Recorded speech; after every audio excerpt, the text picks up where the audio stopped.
As always, I'm gonna need a minute or two to get the other platforms going. So bear with me as I get my other streams going. And oh shit, this you deal with this damn equipment. So now I'm actually trying to get the other stream going, and it turns out welcome to lecture. One of my tablets don't reset or downloaded some new software over the night.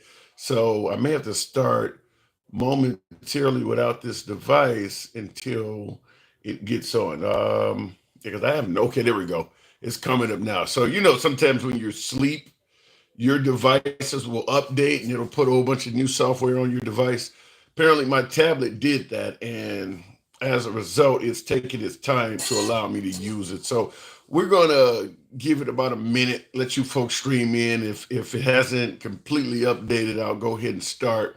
We're going to be on Instagram. We're going to be on Instagram. We're going to be on YouTube horizontal, YouTube vertical, and of course TikTok. So the program should operate as normal. Let me see if I can get my YouTube going now. Yeah, it's definitely trying to download updates and shit. God damn it, I hate when it does that. Okay. All right. So we'll go ahead and start it, and I'll keep finagling with that in the middle of some of the callers. But I do want to get YouTube horizontal because I do have viewers that watch at home and they watch on the horizontal screen. Nevertheless, it is what it is. I'll go ahead and start the live in 3, 2, 1. What up, folks? Once again, it is indeed your boy Tim, the handsome liberal. I wasn't going to go live tonight. I was not going to go live tonight. Nevertheless, some unusual. We're in the age of Trump, and in the age of Trump, topics can readily be from the bizarre to the unusual. You see what's on the monitor behind me. You clearly see what's on the monitor behind me. So this one is going to probably fall under the category of the unusual. President Trump apparently in the middle of what is classified as the largest deportation in history. President Trump is apparently flirting with the idea, they're flirting with the idea of actually paying mothers to have children. Now, remember, we're in a situation where America is supposed to be deep in debt and financially destitute to the point where we got to, curtail our spending, get immigration under control, and send folks home. We're cutting federal jobs all over the place. We're cutting spending right and left. But I want you to hear this because I don't even know how I don't know how to respond to this. Have a baby and get $5,000 for it? That is just one of the ideas that the Trump administration is reportedly tossing around to get birth rates up. The New York Times is reporting there are ideas on the table like a national medal of motherhood for women with 6 children or more. There's even a $5,000 baby bonus for every new mother. A third idea is to fund programs that educate women on when they are ovulating and able to conceive. It is not yet clear whether the White House is seriously considering these measures. What is that? What the hell is that? I don't know. I'm going to plead ignorance on that. But what is that? Why is he indicating that he wants to pay mothers to have babies? As I just stated, remember, we're in the midst of the largest deportation in history. Apparently, we're struggling financially, but yet we can come up with $5,000 for each mom to have a child. Somebody help me explain that. And I see somebody in the comments, Tammy Green said The Handmaid's Tale. You're not the first to say that. I heard somebody else say that. I've never seen that series, but apparently the tablet is updating, so you're going to hear that chime come in. But apparently it has some similarities of what Trump is doing. So I may have to get you on here, get some viewers on here to discuss with me what The Handmaid's Tale is about, if it has these similarities to what President Trump is doing. Let me just go ahead and switch everything over to Wi-Fi. But I want you to hear another clip because Um, in addition to Trump apparently flirting with paying folks to have kids, like I said, it sounds unusual. Why do we have money to have, why do we suddenly have money to pay moms to have children, particularly after he said something like this not long ago? President Trump with a harsh message for migrants and asylum seekers. The president visiting the border and telling anyone with hopes of coming to the U.S. the country is full. ABC's White House correspondent Tara Palmieri joining us with that story. Tara, good morning. Good morning. When President Trump visited a small border city in California to tour the first piece of his border wall. And he came with this blunt message to migrants that this new, taller border wall means stay out. Our country is full, our area is full, the sector is full. Can't take you anymore, I'm sorry. Can't happen. So turn around. That's the way it is. Now, I mean, this is from his first term, by the way. Okay, if the country is full, the country is full. We've all driven across America and kind of wonder how the hell he came to the conclusion that our country is full because there's so much wide open space in America. But let's go with what he said there for a moment. If the country is full, then why are you flirting with paying people to have kids? Make one of these things make sense. The country is full, yet you have this notion that we need to have more children and get the birth rates up. Can somebody explain how that makes sense? If we're full, that means we have too many kids already. Something's not making sense with that. There's got to be something else to that. So I want to talk to you folks about that. Also, in addition to $5,000 per child, which is the primary topic of our discussion tonight, I also want to talk to you folks about the economy. Now, we know under Biden, the economy was one of the biggest thorns in his side. Folks were suggesting that the price of eggs, price of gasoline, price of groceries were too damn high. But yet, for some reason under President Trump, there seems to be a lot more of a relaxed feeling about the economy, even though many would suggest it hasn't changed much at all. But we'll talk about whether or not it's changed in your own personal life. But here is what they're claiming that we're experiencing regarding the Dow right now. Yeah, I saw some research today that shows the Dow Jones Index is about to post its worst month of April since the 1932 Great Depression. It seems like, though, the Aussie stock market here is faring better. Why do you think the ASX is performing better than the Dow? The market here is a little bit more insulated. I mean, obviously, a lot of the effects of the policy announcements on the US are going to have a bigger impact on the US economy. It's going to create problems for US companies, whereas Australia, I mean, we have been hit. And of course, that's coming out of Australia. That's not, I mean, you've probably heard this yourself. It's floating all around them, but I want to talk about it. The U.S. markets today have opened in green. The Dow Jones Industrial Average is in a free fall, and Wall Street is gripped by a sense of dread not seen in nearly a century. With the index plunging over 9% this April, the Dow Jones is on course for its worst April since 1932. The year 1932 was the year of the Great Depression. Why is this not affecting Trump? I want to ask you folks that. Yeah, big dog, appreciate the hat and mustache.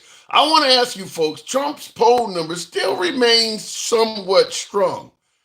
And a lot of folks do believe he is a far better indicator, a far better president than Kamala Harris or Joe Biden ever would have been. Fair enough. But I do want to ask, why do you believe these poor economic numbers are not hurting him? Why? I mean, he promised to turn the economy around pretty much on day one immediately. And the economy is significantly worse now than it was when he took office in late January of this year. So things have gotten worse, yet for some reason, certainly among his supporters, the love and adoration for him has gotten stronger. Can someone explain why that is or how that works? Because I thought we all wanted a stronger economy, but it doesn't seem like folks have the same urgency with the economy under Trump that they did under Biden. What's the difference? So we're going to have just those two topics tonight. Like I stated, I wasn't going to go on the air until I heard him talking about literally paying people to have children in the middle of the largest deportation in history. So I do want to talk to you folks because I want somebody to cue me in on why is that happening and how does that make sense when not long ago he suggested the whole country was full and we couldn't take any more people. But now he's telling the people that are here, we need you to have more kids. That doesn't, something's backwards about that. Looking at the comments, Goku says it's just like child tax credits.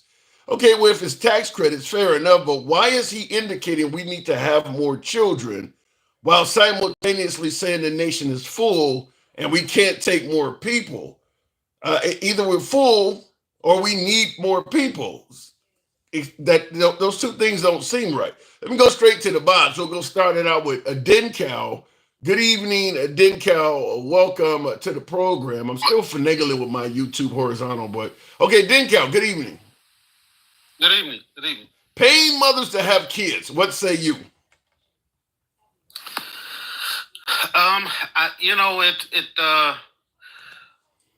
From my perspective, it's not about it's about who they're paying and who they want to procreate. Because remember, we had the reverse conversation during like the Reagan time period when they were talking about welfare moms and people having babies just to get money, and so we know those people that they were talking about. But now all of a sudden, so what are you suggesting they're going to do? Only pay a certain people to have kids? Well, I mean, anything that's going to benefit minorities is going to be cut off. Even if he tried to do it, if it started going a certain direction, they would shut it down. The same way they did with Second Amendment stuff, when everybody was about their freedom to carry until the wrong Black people, Panther showed us. Right, until the rabbit got the gun, in other words. Right. Okay. So I think that's just a talking point right now. But even if they did try to make it come to fruition, the moment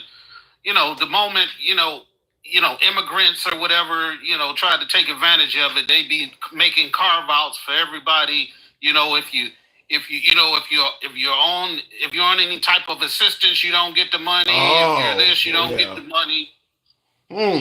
So you believe this is something? You almost sound like you believe this is like almost like eugenics or something racist, so to speak. Yes, this is definitely a form of social engineering. I guarantee you, Trump didn't even come up with that. It was probably somebody like Stephen Miller in the background who came up with something like this. Trump is not that sophisticated in his thinking. Well, he's the man for the job. Apparently, none of them would have won the presidency. So he's sophisticated enough to make it to the top. Yeah, but I mean, we know that he has like a 40-word vocabulary. Like he's not a deep thinker. He's not a deep thinker. He's not somebody that's going to come up with social engineering. Like that's not his thing. Like he's like a mob boss. He doesn't think in those terms, but he's got people around him who do think in those terms. And that's why he's got the people like the Heritage Foundation and Stephen Miller and Project 20. Those are the people who think of all of the stuff that he's talking about. He just came up with a simple thing that says we need to use tariffs. Then all of those people behind him start thinking up all of this crazy stuff. And now he's running around acting like he's the tariff king. And now they're saying today he's talking about cutting, all of those tariffs are going to be drastically cut in the near future. Like, what was the whole point? Right. Well, if we go through all of this, we don't get no new manufacturing. We don't get, our lives haven't enhanced. No, the prices aren't lower. What is the whole point if he goes and says, we're going to go back to kind of the status quo and just say give everybody a 10% tariff? Like, it doesn't make sense to destroy the markets and lose tens of trillions of dollars in value to our stock market just to turn around and say, hey, look, I won. Because he didn't win. Well, here's what MAGA is suggesting, that What he is doing is a negotiating tactic, whereas he threatens to impose these really big tariffs on you to the point where when he finally drops it down to 10%, you actually can work with 10% over what he was originally offering. And so as a result, you're happy to see 10%. And as a result, America gets a 10% increase. That's what MAGA is saying, that the whole goal was his ability to negotiate. Yeah, but a 10% increase is 10% on American people. You really breaking up. It might be kind of hard. How did it make people's lives better? Say that again.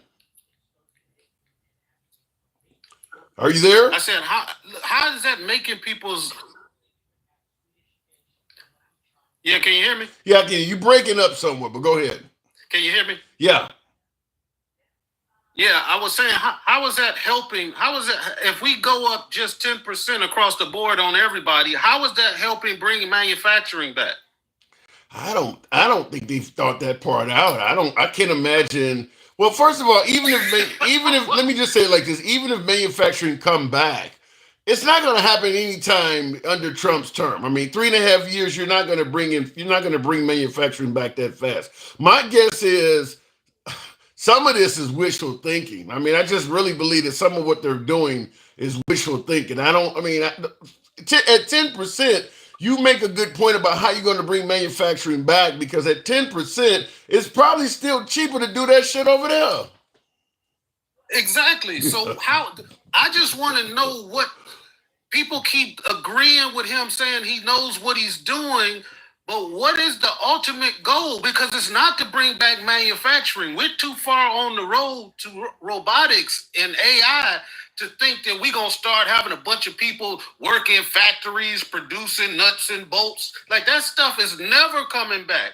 So what is the ultimate goal? If he goes through all of this, all of these people that lost all of this money out of their 401ks, and that money, it takes years to try to build back 401ks.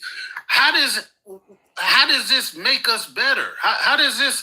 They're talking about bringing in babies because they're kicking out all of out of the immigrants, but now they're making carve-outs so now immigrants can stay. Like, what is the point of all of this if we go back to the status quo? The point of all of this is we've gotten the LGBT shit under control. We've gotten LGBT and trans out of school, so we're winning based on that. I don't, something, that's what I came on the live for, because just being candid, I don't understand it either. I don't understand particularly how we could be dealing with the worst Dow performance since the Great Depression, which you've heard the clips here, and folks still believe that Trump is a better manager of the economy than Biden and Kamala Harris. And I'm not saying that we know what Kamala Harris would have done, but the Great Depression is kind of like the benchmark of the basement. I feel like how low you can go. Like, how much worse could she have done? Yeah, and to answer that question, I would say a large part of the contingent that's MAGA, a lot of them don't have a lot of money in the stock market. So they don't care if people say the stock market is down, because they never had much to gain or lose from it anyway. So another case of I'm not concerned with it as long as it doesn't affect me. Right. Yeah. I mean, look, it's affecting me, but it's not. I mean, and I'm going to complain about it. Right. But, I see what it's done to my portfolio. I'm angry as hell, but I'm not going to walk around, with it on my shoulder. But the problem is, the people we talking to, the MAGA reacts and the Gen Xers, they ain't got no fucking money. Now, Gen X claims he hit it big on Bitcoin. So Gen X says he's straight. I mean, so Gen X lying. I Gen can't X ain't made it big on shit. I can't say if the man is lying or not. I don't know the man's finances. Yeah, I'm saying he's definitely lying. He probably made a couple $1,000s and think he's rich. Wow. I mean, you're not trying to say that all MAGA is poor, are you? No, I'm not saying that at all. So you just took it. It's a question. I put a question mark. The majority of them don't have an interest in the stock market. So I'm not saying there's plenty of people who have money who don't have nothing to do with the stock market. I'm just saying, but in order for them to not be upset, it's not, I can't understand why somebody would be okay with losing 30 or 40% of their damn portfolio with no clear way in sight to regain it back. Like, just to be saying, because, okay, I give up 30 or 40% of my wealth just to make sure LGBT books aren't read in school. Well, like, just... I think they call it cutting off your nose to spite your face. And DJ Julio, appreciate that. Thank you for the hat and mustache. So let me ask it to you this way then. If you're suggesting that most MAGA or a large portion of MAGA or whatever percentage of MAGA do not have stocks, that's why they don't really care about the failing Dow Industrial Average. When do we get to the point where this is hurting the average American worker as well? Well, when we start to realize those 10%, that 10% that's across the board, because we haven't. It takes a while for that stuff to the people's current inventories to work its way through the system till we get to the stuff that's being brought in at 10%. Because a lot of big companies, what did they do? They went out and made big purchases prior to. So they kind of hoarded. They kind of did a little bit of hoarding. What you're saying? Yes, and that's why we even seen before the election. Remember, they said that companies were discontinuing their bonuses because they had to buy more product and more equipment prior to the tariffs going into place. So we've seen that happen. As that stuff goes by the wayside, as the prices actually start rising, because everybody said from the beginning they could barely live. Remember, they said they could barely live under Biden. It was too much for them. But just think, if everything went up by 10% from that, they couldn't survive then. That extra 10% is liable to push a lot of people over the edge. Yeah, but the way particularly MAGA, but even the country in general, the way they're handling a tough economy under Trump compared to the way they're handling under Biden almost looks like what they were saying under Biden wasn't true. It's kind of like your kids knocking on the door saying, I gotta get in, I gotta pee. And when you let him in, he goes in the refrigerator and starts eating some sweets. Like, I thought you had to pee. So yeah, because under Biden it was an economic emergency. Under Trump, it's like, well, he is working on things. It doesn't happen overnight. Give him time. We're going to struggle a little bit. Like, I thought this was an emergency. Right, but we already knew that because we could watch. If you paid attention to any type of financial shows or even online. People was eating under the Biden during his last year. I mean, my portfolio went up between 17 and 30% in some areas. And what did it do under Trump? It's down to almost 30%. Damn.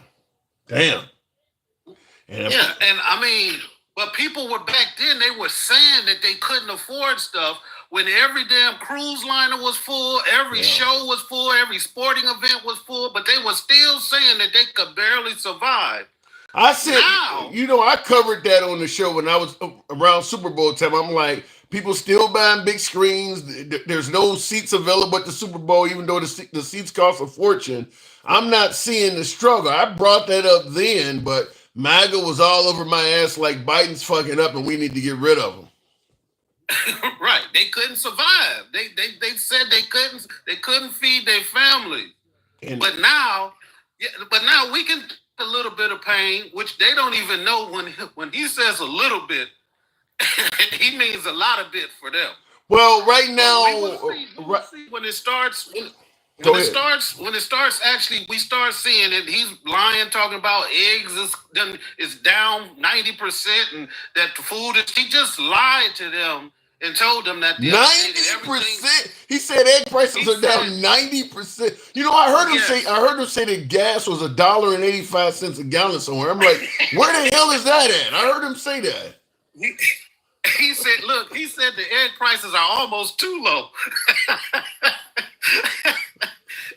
and they won't say a damn word about none of that shit he said. Yeah. Anytime you point out his lies, they say, well, at least he is doing some of the other stuff we like. Like, there's no accountability for nothing. If I can only imagine if Biden got up there and said that eggs are down 90% at this point in the game, how MAGA would be showing up at town halls ready to strangle some Democrats. I cannot believe that. 90%. Wow. Look, everybody that's got a vehicle knows how much gas is. If Biden would have got up there and said that, just think if he would have said that at the debate, if he would have got up there and said, well, hey, look, gas is down to, $1 something. $1. What would they would have said? Yeah, $1.85. I'm like, where the hell is that? I mean, I know it's coming. It's been kind of going up and down a few cents, but $1.85? You must be sitting right outside of a refinery getting it at that price. Like, what? It's not that cheap outside of a refinery, man. It's not, man. Yeah, we got some of the lowest gas in the country here where I'm at in Georgia, and it's like $2.49, I think, $2.42 maybe is the lowest I've seen it. Which I understand why it is, and people will say, "Oh, look, gas is cheap. Look what Trump did." It's got nothing to do with Trump. That's OPEC doing a readjustment because the economies, the global economies are going down now because of Trump's tariffs, and so people can't really afford that much fuel like they were. So what they're doing is they're increasing production to lower the price because they understand it. But you ask anybody who sees the prices low right now, and they will say that it's because of Trump did something. They don't know. Well, I'm just going to say, you know how I feel. If the price of fuel goes down while Trump is president, I believe whatever happens under your watch, you get credit for. But before I let you go, Gen X did hear you. He's watching on Instagram, and he says, ha, ha, ha. He said, man, I've lost more money than Decal's ever had. So your idea that he's struggling financially, he seems to disagree. Yeah. That he's lost more money than you've ever had. So I did want to point that out. That tells you just how intelligent he is. He's lost more money than I've had. That's not a compliment. That's not a flex, Gen X. It's not. All right, Decal. As always, I appreciate you coming through. Thank you. All right. And moving on with the program, we are talking about a tale of two topics. As you see on the monitor behind me, now that I've gotten all my equipment finally working, the damn tablet updated overnight, so it took me a minute to get that. But real quick in the comments, Trump meant white babies. Check the birth stats. That's what KO Surge is saying. In regards to Trump suggesting that he might give a tax credit or some way, somehow, give a $5,000 payment or tax credit or $5,000 worth of benefit to moms having children. KO Surge is talking about he means white moms. Now, I don't know how you could do that in a country where it's supposed to be illegal to discriminate. Now, didn't the Trump administration remove some sort of federal law that prevented you from discriminating? But I don't know if they would do it that outright. If they all of a sudden say we're giving $5,000 to moms for having children, but it only referred to white moms, I mean, that would be about as a clear-cut racist policy as you can get. So I'm going to assume that Trump is not going to do something crazy like that. Offering $5,000 to cause more debt in the U.S., genius, says successful MD. I gotta kind of concur with what he's saying, because we're being told by Elon and Doge that we can't afford shit. We to the point where we gotta fire federal workers. We're actually getting rid of employees that work for this country. Federal employees of working Americans. Obviously, all of the foreign aid, whether it's the Ukraine or USAID, we've halted all of that.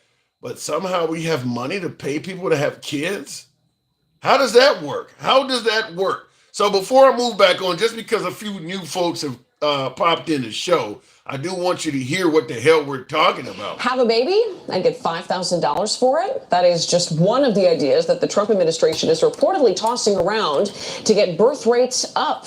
The New York Times is reporting there are ideas on the table like a national medal of motherhood for women with 6 children or more. National Medal of Motherhood.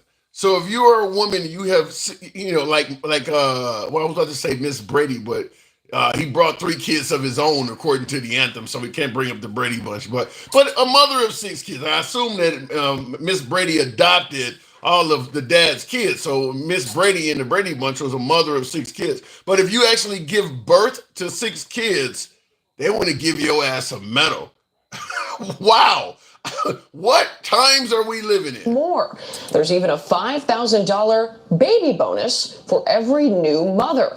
A third idea is to fund programs that educate women on when they are ovulating and able to conceive.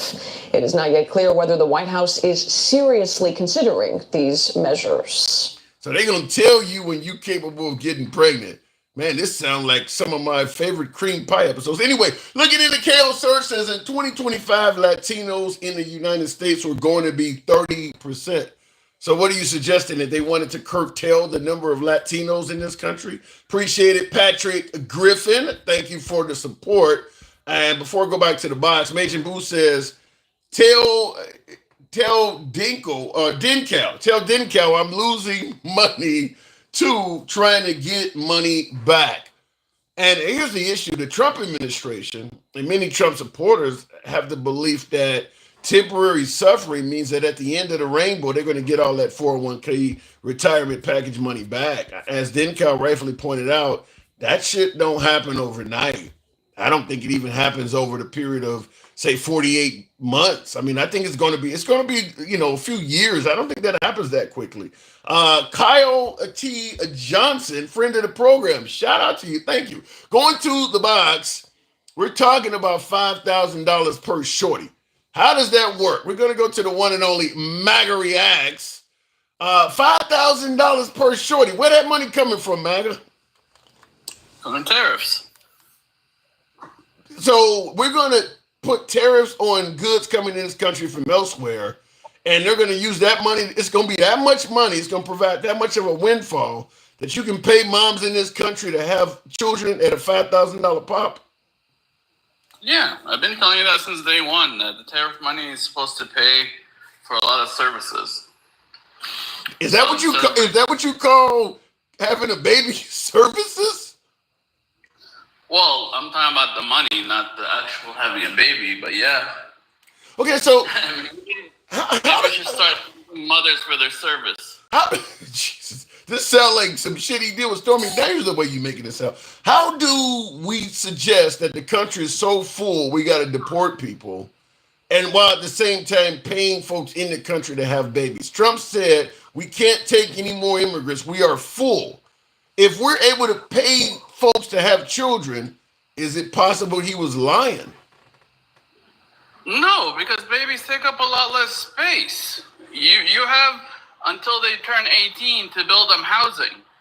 When you get full-grown adults, you have to have housing for them right now.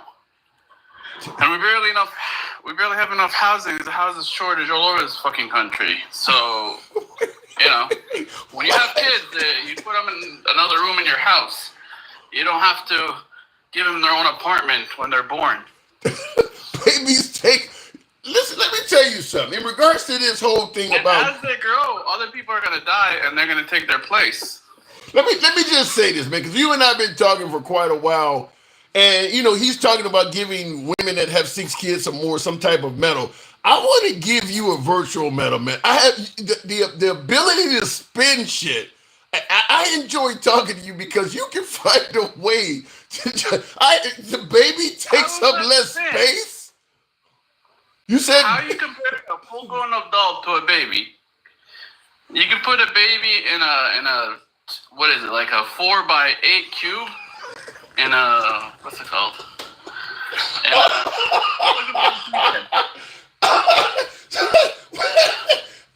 The country is full, so we can't take any more immigrants, but we got room for babies because they're smaller? Is that what you're trying to tell me? The babies being born are going to replace the people dying. Because people die every day, and we need to birth more kids to replace them. What? And, yeah. in the comments, as coffee lovers stated, they grow up, man. So the babies are, I mean, 10 years from now, most of those babies are going to be, 10, 11, 12 years old. You start to be damn near adult size at that point. That's not that far out in the future. If we're full now, how do we have room to even create, to take in a bunch of tiny babies, as you're putting it? I mean, you want to take a full-grown adult today versus having a home for a baby over 10 years? Really, like I said, 18 is when they're fully grown and they move out on their own. Why are we, when he said we're full, what does that mean to you? I mean, it means our infrastructure, our housing is not, it's not abundant enough where we could take on more people. It's not like the 1800s where you could just find a piece of land and build a house on it. So if he starts giving, so if he starts paying mothers $5,000 to have children and stuff like that, do you believe that those problems will be solved in 10 to 15 years when those babies are starting to become big as adults? Well, at this rate, our birth rate, I don't think even matches our death rate. So yeah, I mean, people are going to die and they're going to move into their housing. What are you on top of? What are you basing on? If you're saying we don't have the housing and the infrastructure now, what are you basing your belief that we'll have it in 10 to 15 years on? What's leading you believe it will be there in 10 to 15 years that's not there now? Well, hopefully we have better government that will streamline the building process. Because there's a lot of places complaining that, the red tape is so bad right now that they can't build new housing, especially like in California. So you're basing it solely on hope. Well, that's just one of it. It's also just straight up, people are going to die and their housing to be available for these kids as they grow up. I mean, in 10 years, we're gonna have so many deaths within the next 10 to 15 years that we can pay people $5,000 now. By the way, where's the money? You're telling me the money's coming from tariffs. If we impose these tariffs, you don't believe in the prediction that tariffs are passed down to the customer. So even if we impose tariffs, it ain't like we're actually getting money from these other countries because they're going to pass that tariff price down to the consumer. So in reality, you and I pay that tariff, not the country that's shipping the good. No, in a way it's both, because you're still hurting only imports. So all the American products are going to be cheaper, and there's ways to force the company bringing in the product to pay the tariff. It's not going to always be given to the customer, especially if you start having American competition. If I got let's say I got a cell phone business in America and my phones, come from some other country. When I decide how much to charge you for that phone, I'm going to factor in the price of everything it takes for me to be able to get that on the shelf so you can buy it. If you impose a higher tariff, to make it more expensive for me to get that in here from China, I'm not going to sell that phone to you at the same price. I'm going to add that into the price. So when you buy that phone from me, you're paying more than you would have paid before Trump got in office and imposed the tariffs. Does that not make sense? No, it does, but you're looking at it a little bit wrong. Like, even Harris was going to raise taxes, but she was going to raise taxes on everybody, where Trump is only imposing taxes on the shit that comes from overseas. So Americans... that everybody buys. Yeah, but would you rather have taxes on everything or only the shit that comes from overseas? I mean, when you factor in on like half the products and all of them. Debo, thanks for the sub. When you factor in the sheer amount of goods that come from overseas, I mean, how many Americans do not have overseas products in their possession, in their home, in their car? I think every American is buying shit from overseas. So essentially, yes, you are taxing everyone. Groceries come locally, a bunch of stuff. Not all of them. No, we don't. I don't think. And not 100%. Nothing's 100%. Right. I don't think we grow bananas and avocados and shit in this country. That stuff's coming from other places. And we could always make exceptions for those too. The stuff that we need to make exceptions for. But no matter what, I'd rather have taxes on only the shit that's from like China versus taxes on everything. But that's everything. You know? But MAGA reacts. That's the point. When you say I would only rather have Not everything. what percentage? What percentage? We're going to raise the corporate tax rate on everybody. So corporations were going to get taxed more, and guess what? They're going to make us pay those taxes too. I guess in hearing you speak, I think the issue is I don't think you realize the sheer volume of shit that you purchase that come from China. And come from these countries that No, I realize it, but it's still less than it's still less. No matter how much shit we buy from China, it's still a smaller amount than all of it. Would you rather have a 10% tax on everything, like everything, 100% of everything, all the shit from America and all the shit for China? Or just, even if it's, let's say you're right and it's like 80 or 90% came from China. Getting taxed on 90% of the shit is still better than getting taxed on 100%. Where I don't believe it's 90%. It's probably like 60 or 70%. I mean, that's like saying losing both of your legs is better than losing all your limbs. I don't want to be involved in none of that. I mean, 90% is better than 100%. What you're telling me is you'd rather lose all 10 fingers instead of just 9 or 8. And you don't deserve an award for spin? Really? You just said some shit like that? Oh my God. I'm not trying to spin. I'm just trying to explain things to you. Okay. We needed to raise taxes to pay for shit. Or raise production, or we needed more money somehow.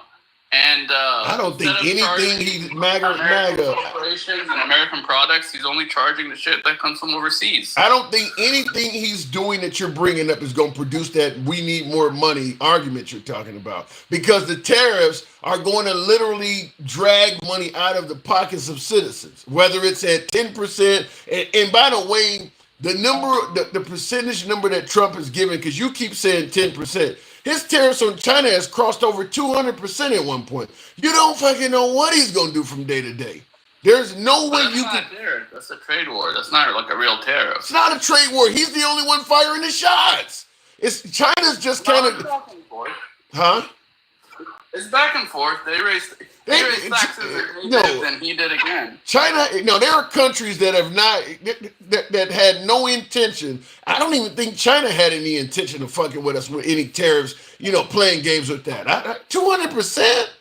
And you're telling me you think that somehow America's going to be better off for that? Well, China fucks with us by stealing our IP and stealing our inventions, and not paying us shit. You think this? They steal everything that we produce. You think this is going to stop that? You think this is going to stop that? Well, no, but it's going to cost them in tariffs. It's going to at least tax them for doing it. I think that because we have threatened so many other countries in addition to China, the tariffs we impose on China is going to have minimal damage to them because we've brought them so many new trading partners, because everybody damn near in the free world, we've threatened them as well. So yes, China may. We've always had these trading partners. What? I doubt these trading partners are going to make up for the USA, because they've always had them. I mean, Denko's pretending like they just realized that they could trade with Australia and all these other places. They were always there, and they were always trading with them. Okay. Well, I don't believe Japan and some of those other Asian countries are working with China to the level they are now. I think that there's enough countries on this planet that no one country can't equal the United States. But if you put a bunch of them together, you never know what may come out of it. And not to mention, we could potentially be forming alliances that may help them militarily. There's a lot of other benefits they're going to get out of those alliances. So it ain't just from a terrorist standpoint. We are literally giving China new partners, new trading partners, new allies. I mean, they're benefiting from this in more ways than just one. Listen, just because I'm explaining what's going on doesn't mean I agree with it. I personally think it was stupid. He should have, just attacked China and China only, and saved all this bullshit with Canada and Japan and all these rest of these places later. Okay. He could have still tariffed them, but he didn't have to say anything about it. Just be like, look, we need to impose tariffs because we need to raise money to pay for things like this, like child service credits. Okay, last question before I let you go. Considering you are MAGA, you supported Trump. We talked about the Biden economy, the price of eggs and groceries and shit. People were complaining about the price of gas. Why is Trump's poll numbers not necessarily being affected, at least from MAGA standpoint, even though they're talking about the Dow is now performing the worst we've seen since the Great Depression, which blows out of the water anything Biden could ever have dreamed of? Why is he still remaining so solid among MAGA, even though we're going from tired of winning to maybe tired of living outside? Why is he still doing so well? Well, the number one reason is the Democrats haven't learned a thing from losing that last election. They're still doing the same shit. They're still advocating for men in sports, men and women's sports. They're still attacking their own voters. Still saying how Latino men are racist and misogynist. They're still doing all the same shit that cost them the election. They haven't. They pretended to talk about it for a little bit, but they didn't really listen or understand why they lost. Right. We went through the list 10 times, but Denkel and all them are still saying the same shit that cost them the election last time. So you'd rather you'd rather be financially destitute than fuck with the Democrats? I think it would have been, even as bad as things are, we would have been worse off with the Democrats. Because what would they have done? They would have ran up the debt even more. And you had Obama for 8 years. You've had Biden for 4 years. You've seen no evidence that they're going to give you a Dow that's comparable to the Great Depression. So you may say you think that, but that's not based on anything that 12 years of the last Democratic Party has given you. We've came nowhere near close to what Trump is doing. High inflation. I mean, Obama's economy was decent. It was a little slow, but it was decent. I have no objection to Obama's economy. Great Depression. But Biden's economy was horrendous. They went on a spending spree and used COVID as an excuse to spend all the money they could possibly spend. And they gave us an inflation act, and it's like, okay, now we passed the inflation act, inflation is solved.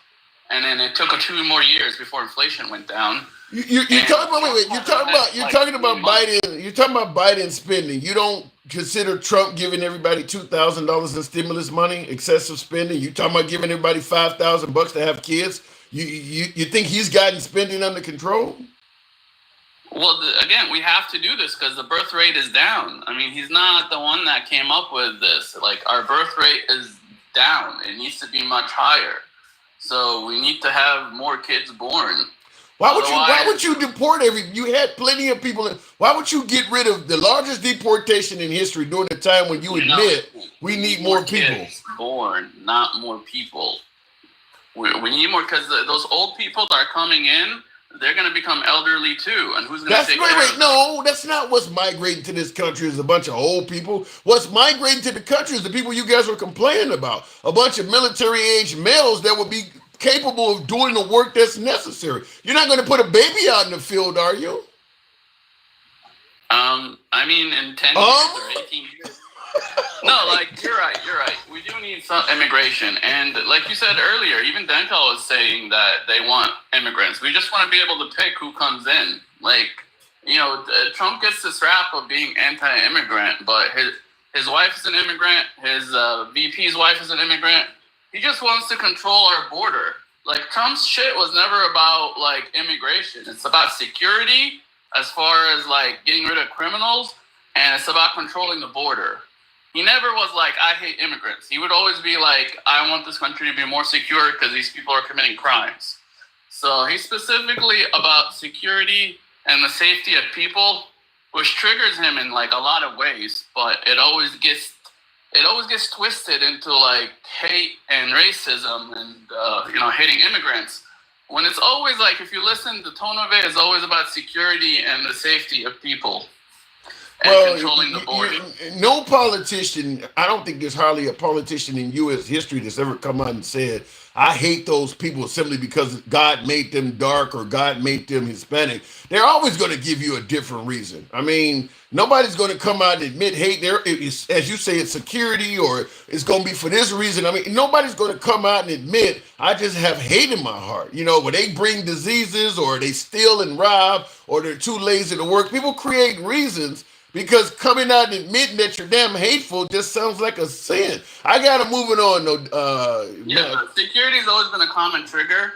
And then one last thing, Denkel made me laugh. Like, he's literally simping for CEOs losing their bonuses. You heard that too, right? He's like, oh my God, the CEOs, the companies can't give bonuses to their CEOs. I mean, he cares more about rich people than America and Americans, you know? Okay, I didn't quite get that, but I got to move it on. MAGA reacts. He said it several times, how the CEOs are not getting their bonuses Yeah, this he year. said it, but I didn't interpret it the way you did, but thanks for coming through. I'm twisting it a little bit. Yeah, damn right you twisted it. That was MAGA reacts. Looking at the comments, I see Denkel like, what? The money coming in from our taxes when we work as slaves. Also, that supposedly we're getting money from that Harvard college that they put on hold. You know, to me, Imagine Boo, it just sounds like, you know, to me, it almost reminds me of right after the 2020 election when Trump was saying that the election was stolen. And when he was asked how it was stolen, it was everything from the switching votes from Biden to Trump, or from Trump to Biden, or dead people are voting, or just literally throwing up a hodgepodge against the wall to see what would stick. And then just send out Attorney General Jim Barr, or whatever his name is, and see which one of these things you can make into a reality. That's what it sounds kind of like now, is that financially Trump wants to get this country on the right track, but he's just literally throwing against the wall anything he can to see what sticks. And then the next morning he realizes, well, that was a bad idea. Let me change that. Or this sucks. Let me fix that. And I mean, nothing he is doing is consistent. Everything's changing from day to day. And that's why I'm asking the question, why is it that under Trump, folks they seem to have more patience when he doesn't? I don't see anything, at least from my standpoint. I know a lot of you folks are going to say you don't give a damn about my opinion, and you're entitled to say that, but I don't see anything that's leading folks to believe there's this light at the end of the tunnel, because you don't know what he's going to do next. I mean, you can't guarantee there's a light at the end of the tunnel if you're not even for certain they're not going to switch the track in the middle of the cave that you're in. You don't even know if this is the track you're going to ride out. Because if he tells you it's a 20% tariff today, it might be a 40% tariff tomorrow, and he may decide no tariff at all the next day, which is what Dennis Calhoun is saying. Trump is backing down from the tariffs. I mean, we're talking about, when did he introduce the tariffs? April 2nd? So we're talking in the span of a few weeks. Tariffs are all over the place. How do you know there's a light at the end of the tunnel when you don't even know if you're on the track that leads out? Patrick Griffin. Wow, thank you for the support in the super chat. Patrick says Trump is the single most destructive force the world has right now. Damn. By way of yes or no, how many of you folks agree with that? That Trump is the single most destructive force the world has right now. Jesus. The U.S. needs to wake up and see the decline into recession and autocracy. Wow, an autocrat regime he is trying to impose on the American people. For real, wake up. And I see a lot of folks on TikTok are agreeing with that. Now, Patrick Griffin, thank you for your super chat. I think that's in euros. So Patrick is not in America saying that. Patrick is looking at it from the outside, and he's telling us we need to see what they're seeing. Says Trump is the single most destructive force the world has right now. United States needs to wake up and see the decline into recession and an autocrat regime he is trying to impose on the American people. For real, wake up. I get a lot of folks that have said that from other countries. I have seen it. He's not the only one, but that was a pretty strong statement. Successful MD says he is constant with chaos, unstable narcissist. I don't understand, because I tend to disagree that all MAGAs broke. They have money. it's got to be affecting folks that support him. And, let me just say this before I go to the next caller. I'll just say this. I think the issue is this. I don't think no matter, let's say Trump does a great job. Of course, MAGA is going to celebrate that, and they should. But if Trump does a poor job, I don't think you're going to hear MAGA complaining too much for the simple fact that there's so many angry liberals, independents, and even traditional Republicans that any MAGA, any Trump supporter that complains that Trump is failing the country economically or for some other reason, they're going to get ridiculed. If you are MAGA, if you voted for Trump and you admit you voted for Trump and you are complaining that you're about to lose your farm, your business, your retirement savings or something like that, it doesn't really pay for you to come out and admit that Trump's not doing well, because the liberals, the independents, and traditional Republicans are going to attack you. See, you fucked around and found out. That's what you get. No sympathy. So it doesn't pay for MAGA if they believe Trump is failing to ever admit it, because there is no sympathetic ear in sight. So my guess is if for some reason any Trump supporters are not necessarily doing the best under Trump's economy or under Trump's presidency, they kind of got to swallow that, because to admit it is to literally open yourself up for a host of attacks from liberals and traditional conservatives alike. But going back to the box, and that's why I don't believe you're going to hear them say anything, because it's just not in their best interest to speak out. Going back to the box, Mike, good evening. Welcome to the program. Trump is succeeding, says, I'm not going to be to read that name, charismatic or something. Says Trump is succeeding. I would be curious, if you're suggesting that Trump is succeeding, what metrics? Because I believe in terms of border security, I would give him a successful grade. I think he's doing okay with securing the border. So when you say he's succeeding, give me the metrics of where you believe he is succeeding. Hang on one second, Mike. Will G says, MAGA ain't shit. Typical dancing around when they really mean they need more whiteness in the country. So what do you think about that, Mike? You think that's what this is about, $5,000 to have children, to create more whiteness in the country? It's exactly what it's about, Tim. This is that other vertical that I was telling you about. This is the white Christian national white supremacy vertical. That's what that is. That's where that comes from, right? To repopulate, by listen, you want women back at home. You want white women particularly back at home, having babies. What's Florida doing right now? Lowering the age for children, 13 for child labor. Yeah, child labor. They can work longer hours. They can work longer hours with less breaks. I mean, it's right out the playbook. Listen, okay. So Tim, you asked a question earlier. I answered that. I want to read something to you real quick, Sure. And then you tell me, because I'm going back to the root of this. Cult leaders often exhibit traits associated with antisocial personality disorder and psychopathy, including manipulation, dominance, a strong desire for admiration, and lack of empathy. They frequently create a cult of personality, fostering an image of themselves as a savior or prophet. Their followers are often indoctrinated through coercion, persuasion, and a shared belief system, leading to a social control and reluctance to question the leader's authority. Did I just read anything that is not presented in what we're witnessing today?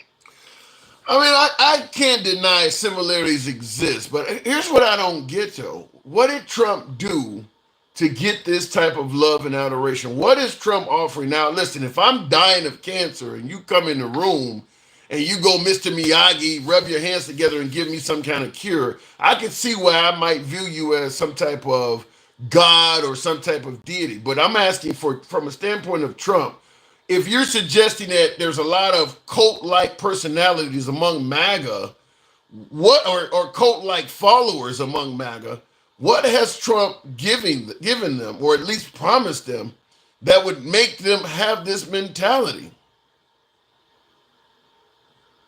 He did. When I say verticals, and if you can make, I just want to be clear. When we're talking about verticals, you know what I'm saying when I say that, right? No, verticals. You got these pillars. You got these multiple pillars going on at the same time, right? Okay.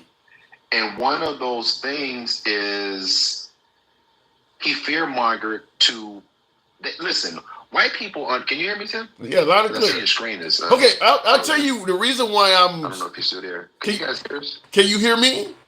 I don't know.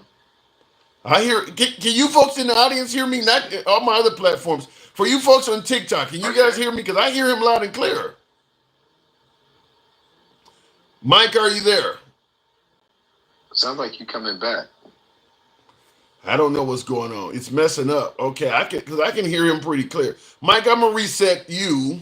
We'll try it with another caller. I could hear him fine. We hear you in, Mike, says King Finn. I don't know what happened there, but we'll try it again. We'll go to King Finn himself and see if it works here. It's messing up. Somebody said. Hold on, man. Bring Mike back up because I want to make sure you hear what Mike was about to say to you because I know exactly where he was going. I done talked to him a couple different times about this, so I'm gonna drop. I'm gonna reclaim my time, like Maxine said, and I want you to bring Mike back up. All right, peace. All right. Oh my goodness. All right, well, let me make sure I don't miss any super chats. I'll go ahead and drop you, and we'll try to continue on with Mike. Mike is full of shit, says Adolf McDuck. Okay, well, let's find out. Let's bring Mike back up. There we go. Mike, let's see if it works this time. Michael was starting to break up, says D-Boy. Yeah, that's what I thought. Okay, are you there, Mike? Can you hear me now? Yeah. Yeah, I'm here. Yeah, that's so funny. They say you're full of shit. And here's the thing, Tim. What I just read, they don't want to believe that. When I say verticals, and I'll switch the word to pillars so I make sure I'm clear. Trump aligned himself, and I've been saying this for months, Tim, with white Christian nationalism, white supremacy, and then they figured out how to fearmonger a large subset of the population with the transgender stuff and deportation. So you got these four pillars going along, right? So he indoctrinated them on the beliefs behind those four pillars. Give me. Okay. We talked about trans. Give me the four pillars. Deportation. Okay. White Christian nationalism. White supremacy. And then the fifth one is just economics, right? Meaning the 1%. So everything I just said, you can correlate every movement that they're doing to one of those five pillars. Okay, but let me ask you this. What's the difference between white Christian nationalism and white supremacy, in your opinion? Because the white Christians have to believe that they're doing it for their God. White you really think Trump is doing? I mean, because I got a lot of black MAGA. I talk to black MAGA all the time. I talk to Hispanics that support Trump. They don't see it that way. But all those that you talk to, if you look at them five pillars, they either talk about mass deportation or they don't want men playing in their women's sports. I'm literally just look at the five pillars, Tim. Everything we're talking about will fall in one of those columns. The thing is, Trump doesn't give a fuck. Okay, hold on, because hold on a second. Now, Papa, what is it? Papa Naya, whatever. Papa Naya Shelley says, I'm a black man and this man does not speak for me. You asked if the TikTok app is worth it. Come on over. I'll bring you up and damn sure show you that. Listen, ask him. Listen, I guarantee he can say I don't speak for him.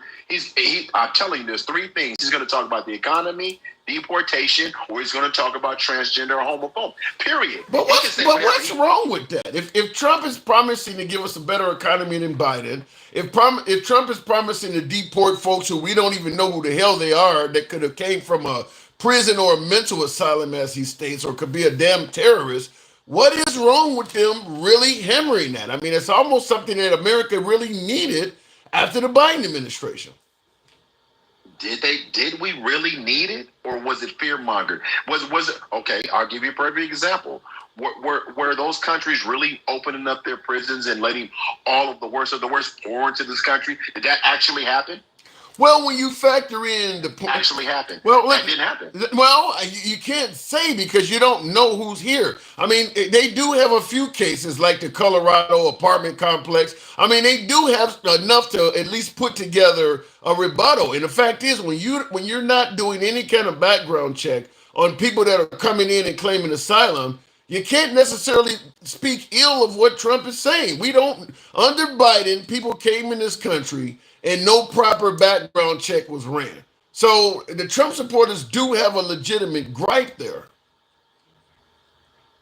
Did they see any evidence of what he said?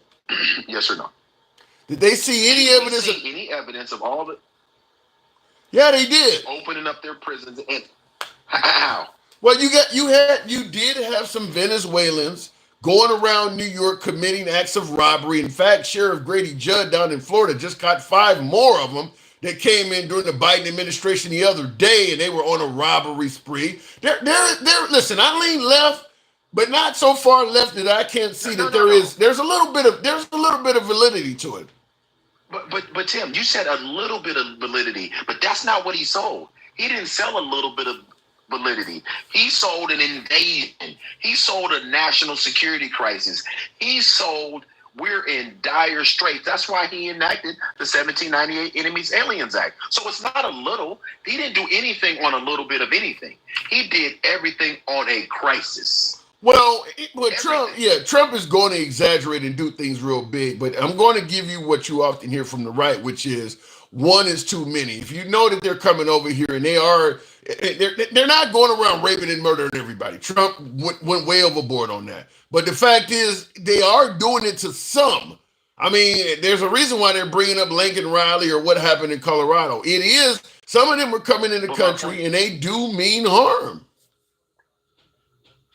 Again, but my point is they demonize it to get to the vertical, to get to the pillar of mass deportation of black and brown folks, to get them out of here. That's part of the white supremacy movement. You read his Easter speech yesterday, right? Yes. None of us believed in a million years that he wrote that. No. Or right? None of us.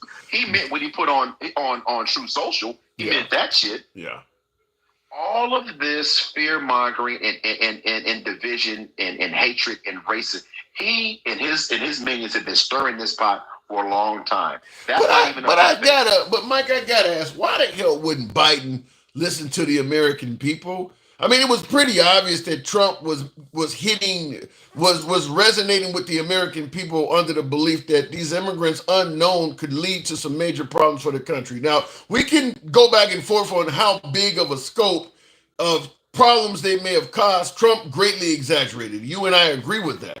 But it's pretty clear that during his entire campaign, starting from June 2023, that he was resonating with the folks. Why wouldn't Biden address that? People are concerned with who's coming in the country. Why wouldn't Biden have done more?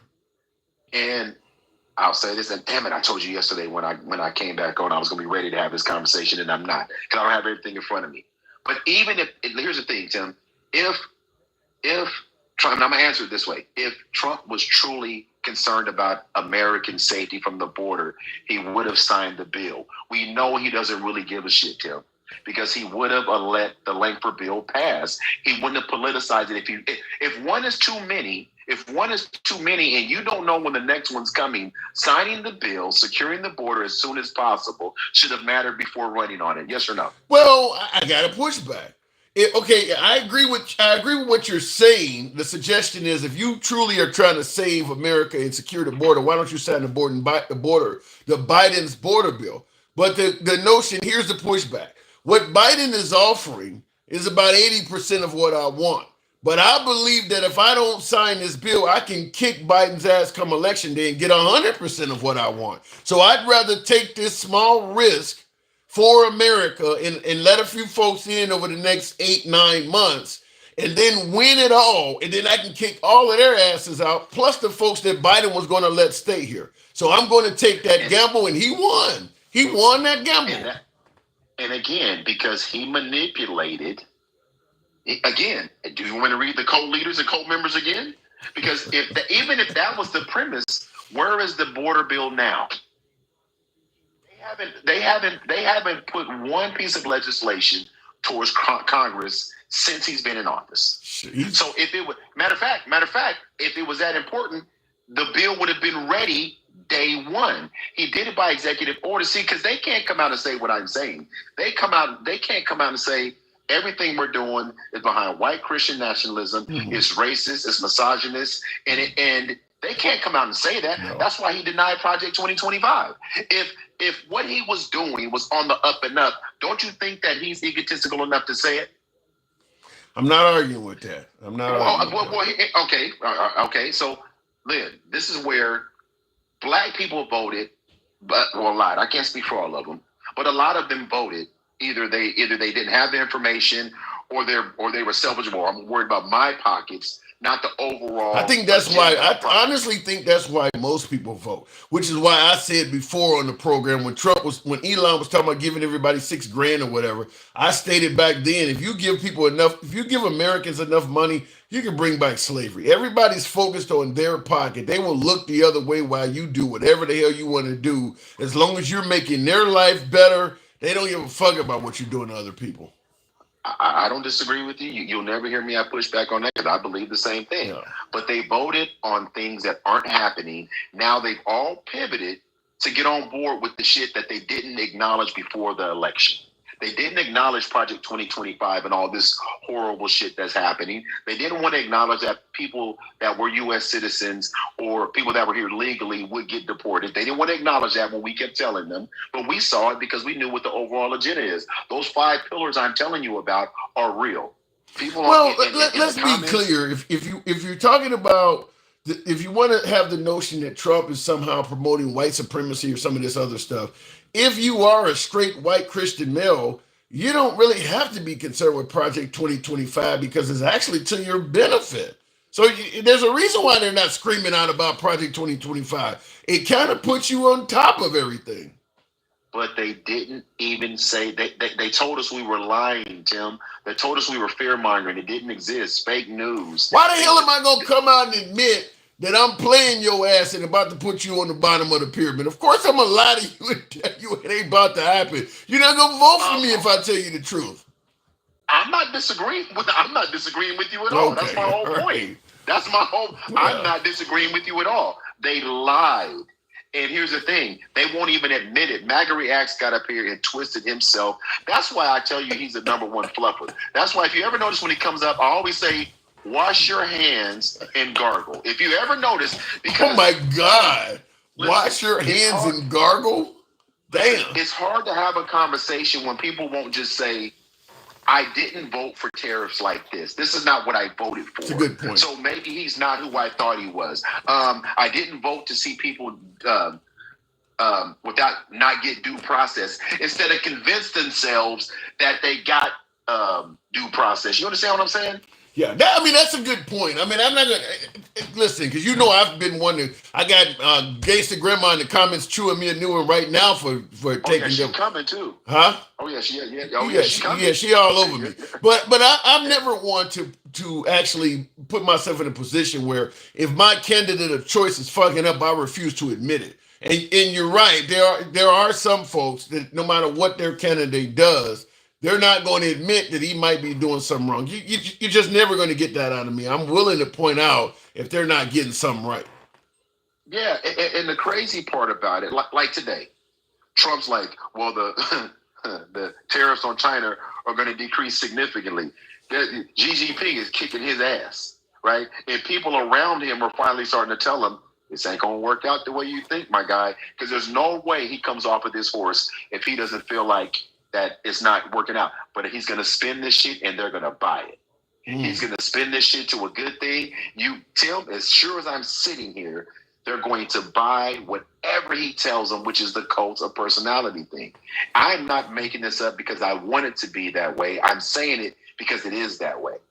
When the International Monetary Fund warns about the global economy and the consumer sentiment is the lowest it's been since 1952, somebody after me is going to come up here and tell me that what I just said is bullshit. I'm getting them they're in the comments now. They're in the comments now. I know. And the crazy part about there's nothing I just said that they can't go fact check. But if they go fact check, then they have to start coming to a realization. No, if they attempt to fact check it, they're going to say the source that's giving you that information is on some bullshit. Like Trump was talking about firing Powell because the guy wanted to, didn't want to do what he wanted to do with interest rates. I mean, so they'll just say the source. And now what's he saying? And now what's he saying? And now because he realized how unpopular that is, now he's saying, well, I never planned on firing the guy. So, I mean. You see what I'm saying? Yeah. You see what I'm saying? And again, this is what tells me these people are in the cult. Because I don't believe that they would accept that from anyone else in their life. I don't believe that they would want to continue to work at a company that told them one thing today and another thing tomorrow. I don't believe they would accept it from their children if they asked their kid and they would find out that their kid was lying to them consistently. I don't believe they would continue to believe the lies. I just don't believe it. So if that's the case, they are so deep into this, they've gone into their pillar. They're in that pillar that I gave you, Tim. There's some races. And listen, I'm going to give you another example. If I wasn't accurate, then why consistently on this app and any app, you can find white folks talking about Carmelo Anthony in terms you shouldn't even consider using as a person if you didn't have racist tendencies. You shouldn't say he deserves the Emmett Till treatment. You should never say that. You should never say he deserves the George Floyd treatment. You should never say that. And Tim, you know I'm telling the truth. You can go on any live right now that's right leaning, or even one that's left leaning, and if that topic's up, look in the comments. Yeah. So everything that we're talking about, I've had people tell me that, and I actually believe that you and I debated on that, and I believe that Carmelo Anthony did kill the guy and deserves at least some time in prison. And I've had people tell me stuff like that. He deserves to be, given the George Floyd treatment and shit like that. So look, I mean, racial topics bring out racial people. I got to move it on, but I do agree because I've had it told to me. And what is the right doing about it? Doing about what? Doing about they don't say anything against it. Like when is the last time? And I'm gonna go after this. I want you to answer this and ask them that. When is the last time we heard a word come out of Trump's mouth that was unifying? That ain't his aim. He's looking out for his people. His goal. Look, if you don't support him, he don't support you. Trump is a president that greatly rewards loyalty. And I mean, even if you've been loyal to Trump for 15 years and we're on year 16 and you have a problem with something that he's doing, the 15 years prior don't mean anything. He needs continual loyalty. So obviously he's not going to reward the Democrats. He's not in office to reward the American people. He's in office to reward folks who supported him, and he supports you. I mean, that's just how he operates. But what you said was, which I can appreciate, you said he's not in office for all Americans. I don't see any other reason. I don't see any reason not to think that. I mean, if you don't support Trump, he don't support you. Right. And so now when you look, if you know he's not in there for all Americans, and then you look at the moves he's making that are impacting some Americans negatively more than others, the collateral doesn't matter. The MAGA reacts don't matter. You know what I mean? He thinks he matters. Doesn't give a shit about MAGA reacts. He doesn't give a shit about anybody that's not in his circle of influence and that are going to help him and his people reach those 5 pillars. He got their vote already. He already told them, I just need your vote. Well, I mean, somehow, some way, they feel like they're being gratified, so they're rolling with him. They think that Kamala Harris and Biden were going to destroy the whole damn country. So they believe that, they're putting their trust in Trump. They're getting more out of that. Mike, I do got to go. As always. Tap the screen, share the live, y'all. Let's get Tim up to about 40,000, 140 people in here. Tap the screen, share the live.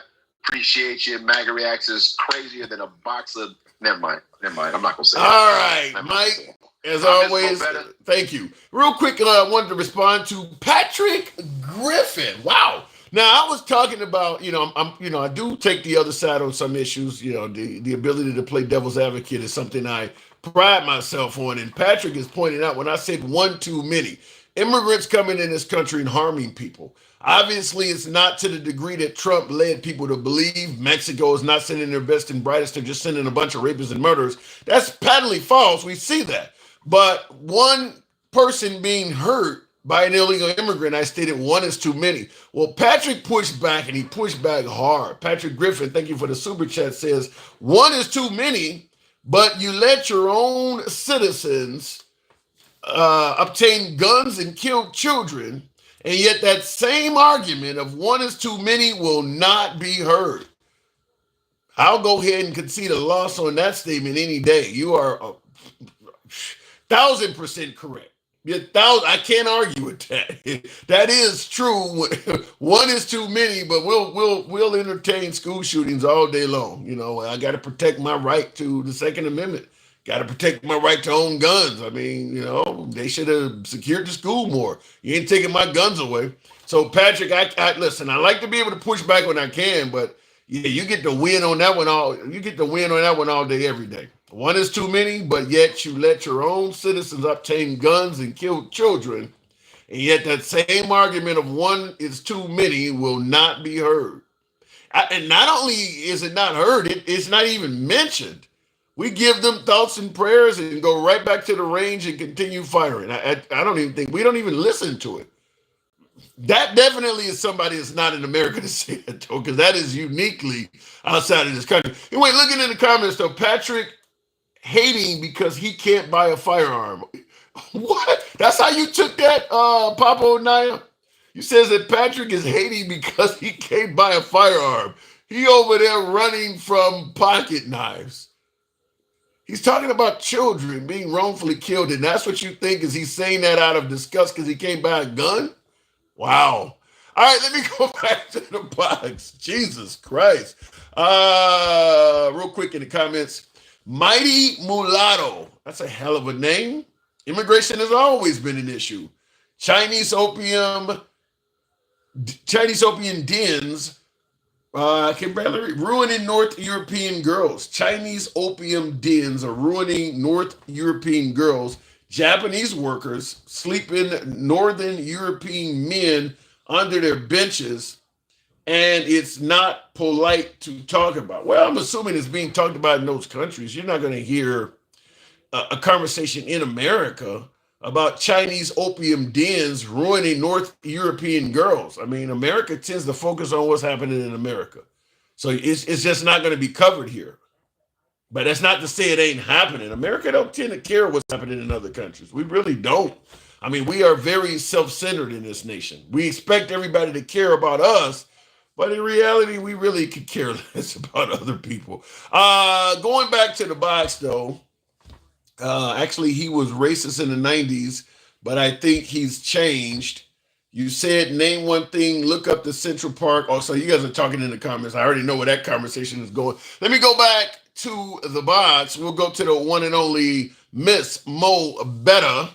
Good evening, Miss Mo Betta. Now, I know Gangsta Grandma thinks I'm fluffing. Am I getting something wrong here, Mr. Mo Betta? You tend to give Trump a lot more credit than he deserves. In what way? In a few ways. I mean, I'm a little brain fog, but you happens to the best of us. What I mean, how am I giving him credit for what am I giving him credit that he does not deserve?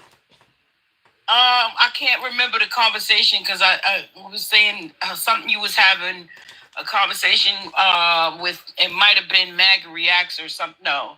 Well, again, I forgot what the actual thing. I should have wrote it down like I normally do, but I failed to do that. All right. Okay, so I'll prevail this time. You didn't. I'll escape this one. You got that one. But however, welcome to Handmaid's Tale with them.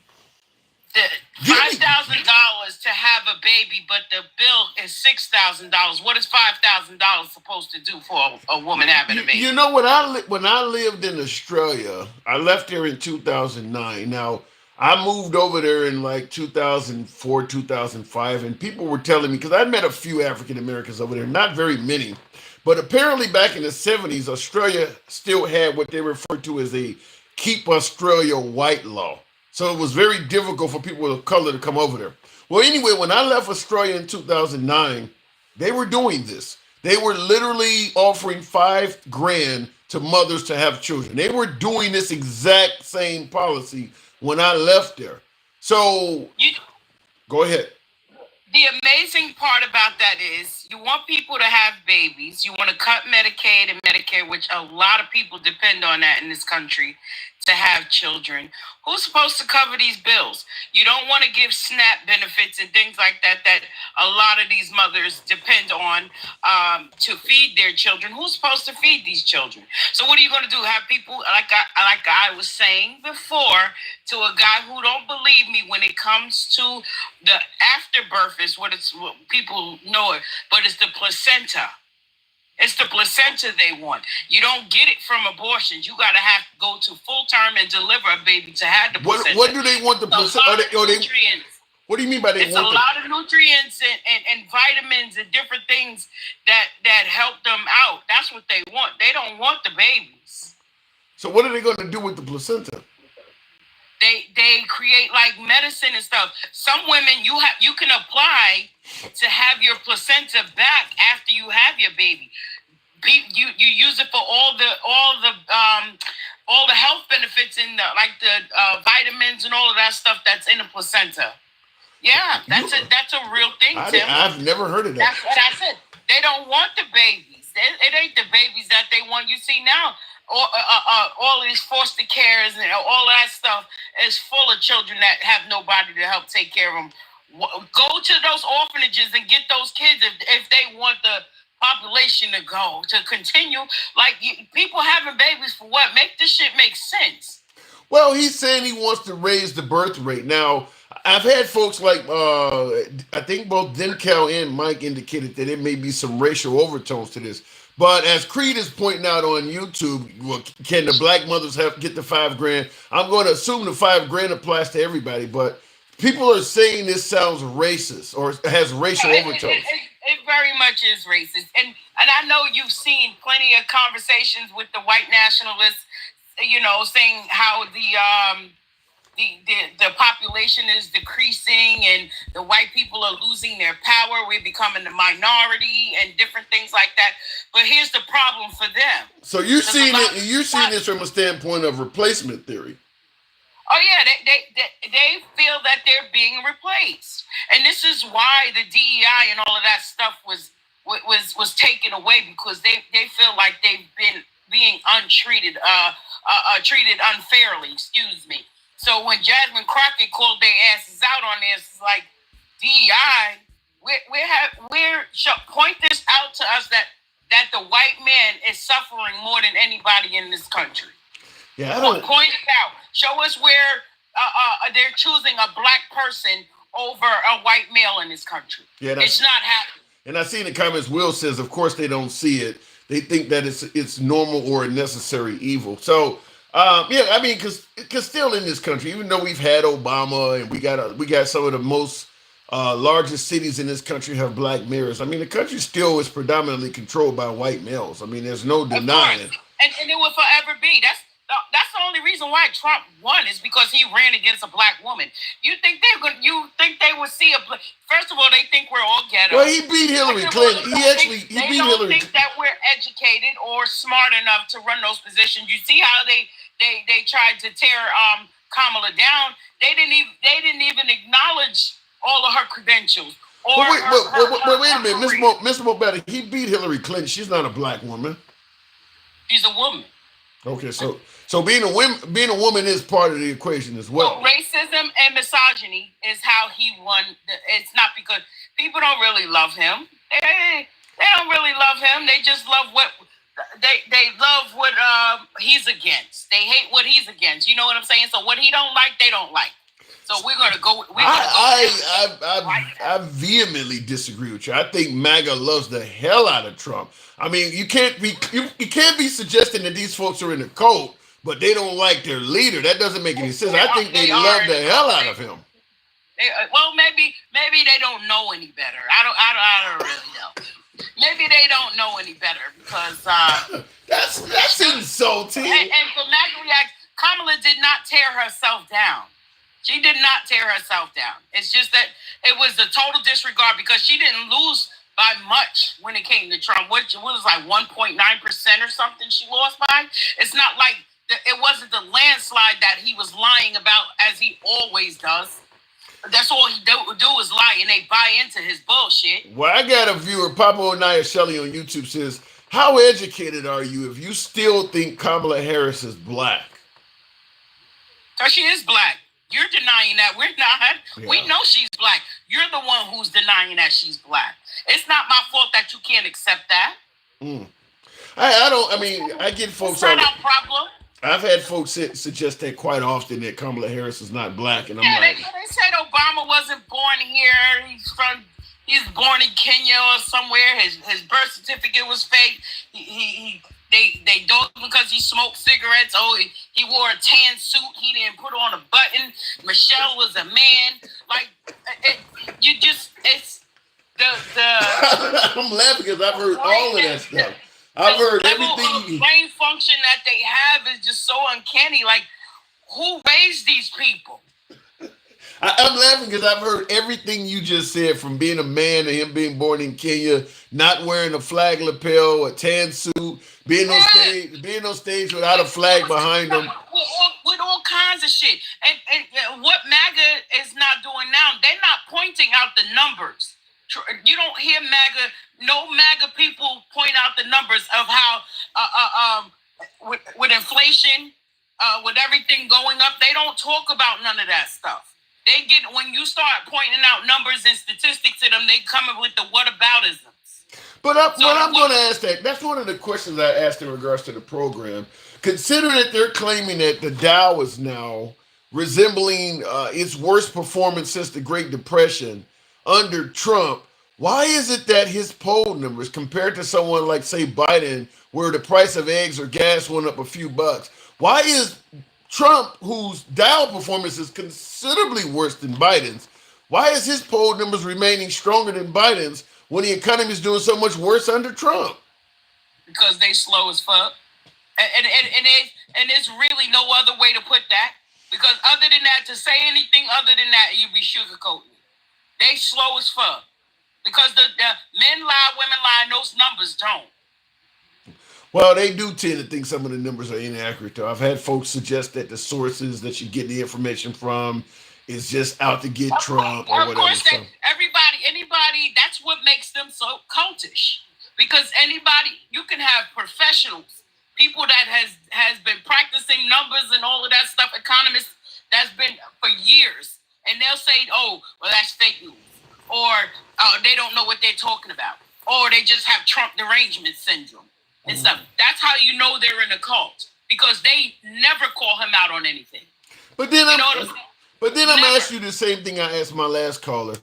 What has Trump did for folks to have that much love and adoration for him that they're just going to be, as you calling them, cult members? Like, what has he given? What has he promised? What has he delivered to make them that invested? He ran against a black woman, Tim. That's all it takes? They keep trying to say, oh, they make it about race. This country is built on race. It's built on nothing but racism. And what happens is now, when they're called out on it, now they want to deny it. Don't deny it now that you're being called out on it. This is how this country is built. This is how this country has been ran. So why should it all of a sudden go away? But I get Black MAGA on the program. I talk to Black. They slow too. They slow too. They bought into that bullshit too. You know that's insulting. You're saying that MAGA's just slow. I mean, they know what they want for this country as well. Why do they have to be slow? They're going to suggest that it's some of the liberals. Said it. Trump himself said when he was to run for office, it would be Republican because they're moo-moos. Easily manipulated. They buy into stuff. They have this illusion that once he gets in there, what he does, they're gonna match his status. Oh, he's gonna make us rich like him. What does your portfolio look like? You know what I'm saying? They think they're gonna be rich like him for some reason. You really think that there are some MAGA that believe that by electing Trump, they're gonna somehow reach his level? Especially the black ones. The black MAGA really think, because again, they saw that one day with the stock market. They saw that one day, and it was like, oh, my portfolio doing good. But you didn't come back the next day and say how much you lost on it either. That sounds like a typical person at a casino. You hit one day and you're bragging about how much you won. You didn't tell us what you did last Friday when you went out there, though. You come back that next day and say, "Damn, that bag that I was holding, it was just dropped." So stop. So that's when you talk to another MAGA person, a black MAGA, blagger, like I call him. What the first thing they gonna say? Oh, what's your portfolio look like? Oh, we making money under Trump. You ain't making no money because he ain't making none. You know what Trump is making? Enemies. Yeah. That's what he's making.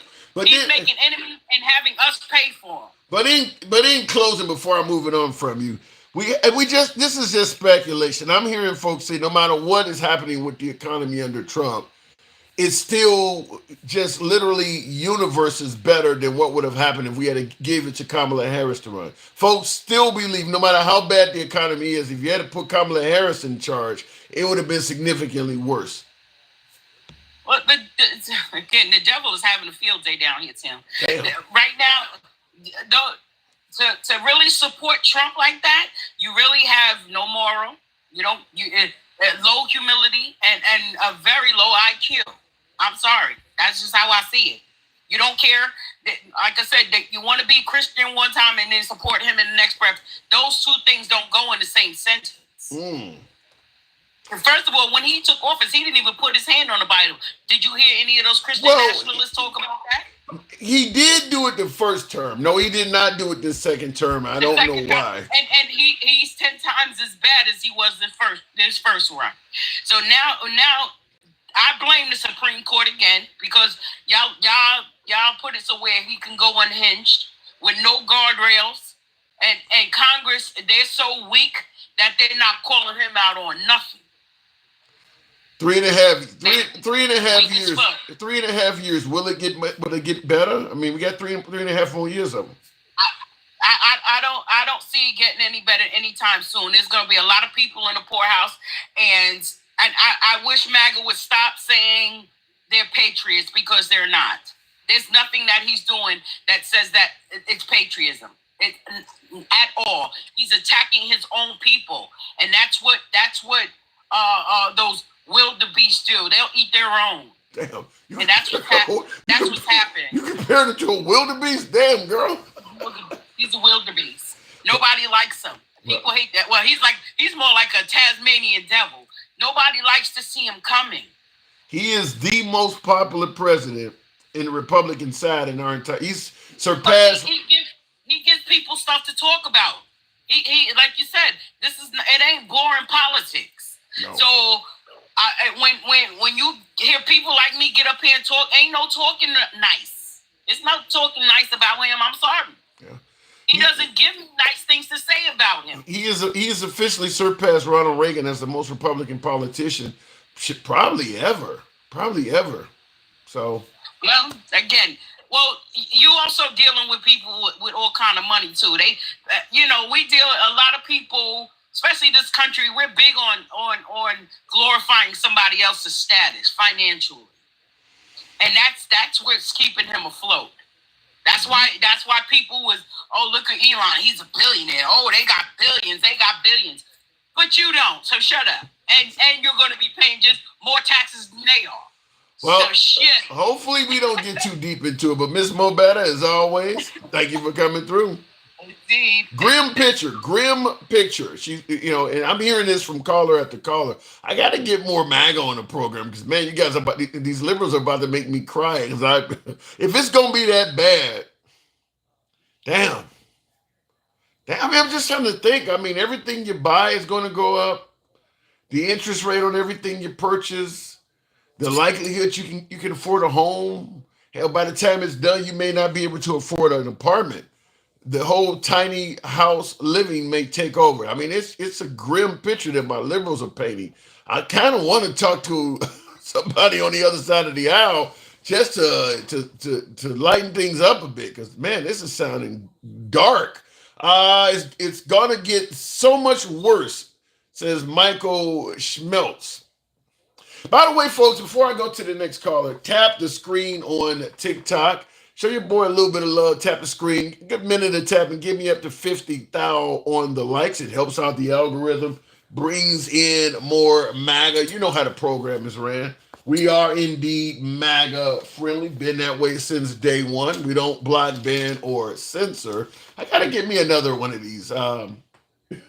This hat is smashed as hell. And right now, I have it because I have a Trump was right about everything hat. But I used to hold it up when Trump said something that I thought was correct. I'm going to be honest. I haven't heard him say anything lately. If I hear him say something that's right, we used to wave this around, but it's been a while because I don't think he's right about the tariffs at all. But I'm not just always critical of President Trump. But anyway, if you favor this type of programming, we don't block, ban, or censor.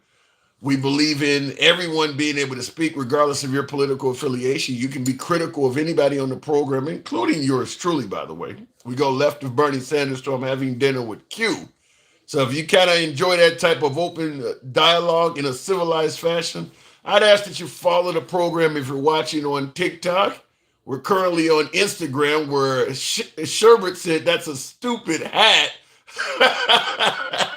And if you're watching on YouTube horizontal or YouTube vertical, give your boy a subscription. You know how the program works. We're generally here Monday through Friday, but nevertheless, it's a stupid hat on Sherbert.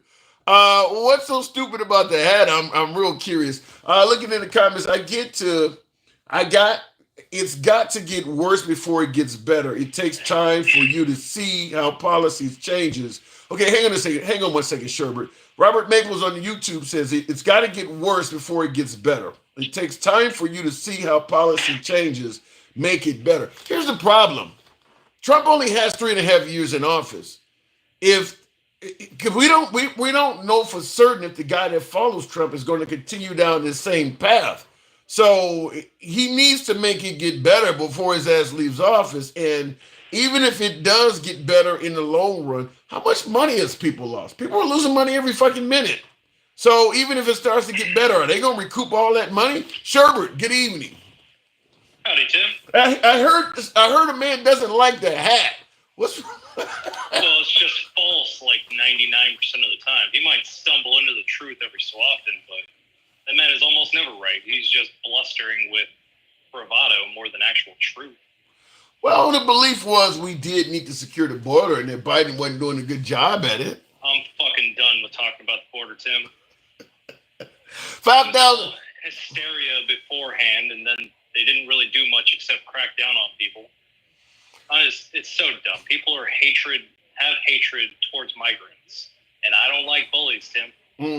But I agree. There's definitely a play of hate involved in it. But I do believe that under the Biden administration, border security was lacking. You don't agree with that? Not really. You see, what did he change? Huh? What did he change? I don't know what he changed. Shit. They're suggesting that 90% of border crossings have been halted. I mean, you got folks saying that virtually nobody is being caught trying to enter the country anymore, whereas under Biden, it was thousands of people per day. I don't know if I believe that, Tim. Especially when they're talking about the ones that come across the border and they didn't actually see. They're just going off of what they think. No. When I say that, I mean encounters. In other words, you actually are involved in an encounter with somebody at the border. They're saying that encounters at the border is down like 90%. Maybe, but if MAGA Reacts can talk utter horse shit about everything, I can believe they're lying about the border. So you don't believe Trump has done any better than Biden at the border? I don't know what he did. I mean, they just said we did so good, but they never actually broke down what he did. Well, shit. I mean, do you know what he did? He signed an executive order, but I don't know what was in that order other than we can now deport everybody. I'll tell you, for starters, just the sheer fear of what may happen to you. I mean, knowing that if you come to America, even if you come here legally through a port of entry, your ass may end up in El Salvador. That's an excuse right there to deter folks from coming here. So I can't imagine that the numbers under Trump is the same as they were under Biden. Probably not. Yeah. But just because he's a bully doesn't mean he actually did very much for it. I understand the fear that he's doing. I understand why people think it's a good thing. But it's not. We had low unemployment, and so it means we don't have people to fill these factories. that they want to bring back into the country. And so without people picking our fruit and without people to actually continuously make these parts, we're not doing anything except shooting ourselves in the fucking leg. Then what about the $5,000 per shorty? Might that be a solution in the future? Yeah, we had that. It was called the child tax credit, except he wants to do it with executive orders instead of passing the bills like he should be with the majority in Congress and the Senate. Yeah. Well, at this point, though, real dumb. Well, everything they do is stupidity. Yeah, but when you say he's supposed to be passing the bills utilizing Congress, which I agree with 100%, let's be clear. Anything Trump passes via executive order, Congress probably would pass it anyway. I mean, they're not going to, I mean, he don't even need to go, just going to Congress just takes a little bit longer time. But the Congress we have in session right now, they're not going to, I mean, probably 95% of the shit Trump wants to do, the Republican Congress and Senate is going to approve it. But they would actually have a leg to stand on if they actually did that. Where right now, everything can be turned over by the next president. Yeah, well, at least that way they don't go down in history being tied to it. They still will be when they apologize for every single thing he does. The same way I will never respect MAGA reacts. Well, speaking I will never respect these senators that are just going along with everything Trump says. They're going to get primary. Well, speaking of MAGA reacts, he states in the comments, at least they are doing things. Biden was sleeping. No, because Biden passed more legislation than any president in our modern history. So I don't know what the fuck he's talking about. Yeah, he wasn't going 100 miles an hour, but at least he was getting things done that couldn't necessarily be overturned just like that. Yeah, I mean, I don't think it's up for debate in regards to the fact that Trump is running his presidency based on executive orders. I mean, has Congress done it? Have they submitted any bills to them at all? It's all small shit like Lauren Boebert, MTG, trying to put up more crazy shit. But other than the things that will never be passed no matter what, I don't think they've put up one thing that would actually. This would have to end up out of these 2 years if they keep going along this path. This will have to be probably the most do-nothing Congress in history. Like, you guys just kind of conceded him. I mean, literally, you handed him a pen and told him just go ahead and help yourself. You know, like you go to somebody's house and they hand you a remote, anything in the refrigerator you want, go ahead and help yourself. I got to go out and cut the grass. Like, you can do anything you want. That's kind of what they did. They just handed him a pen and said, go ahead and help yourself. You know what drives me a little more crazy about all that is that at least when Biden did executive orders, he would explain why and what and everything. But when Trump does it, they just come up and go, here, Mr. President, this is what we're doing. Sounds good. Sign away, instead of him actually being able to actually discuss what he's trying to do.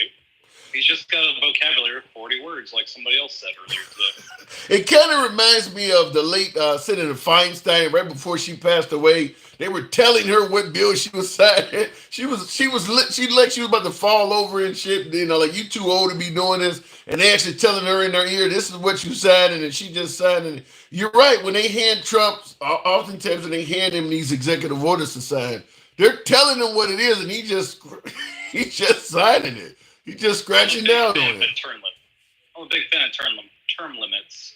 And when somebody hits 80, 90, you don't get to make the laws. I'm sorry. You don't have a stake in the United States longer than what a child is. Like, no, that's not the right way to say it. Yeah, but you know the obvious. When you hit 80, you don't have a stake in anything that actually matters towards the future.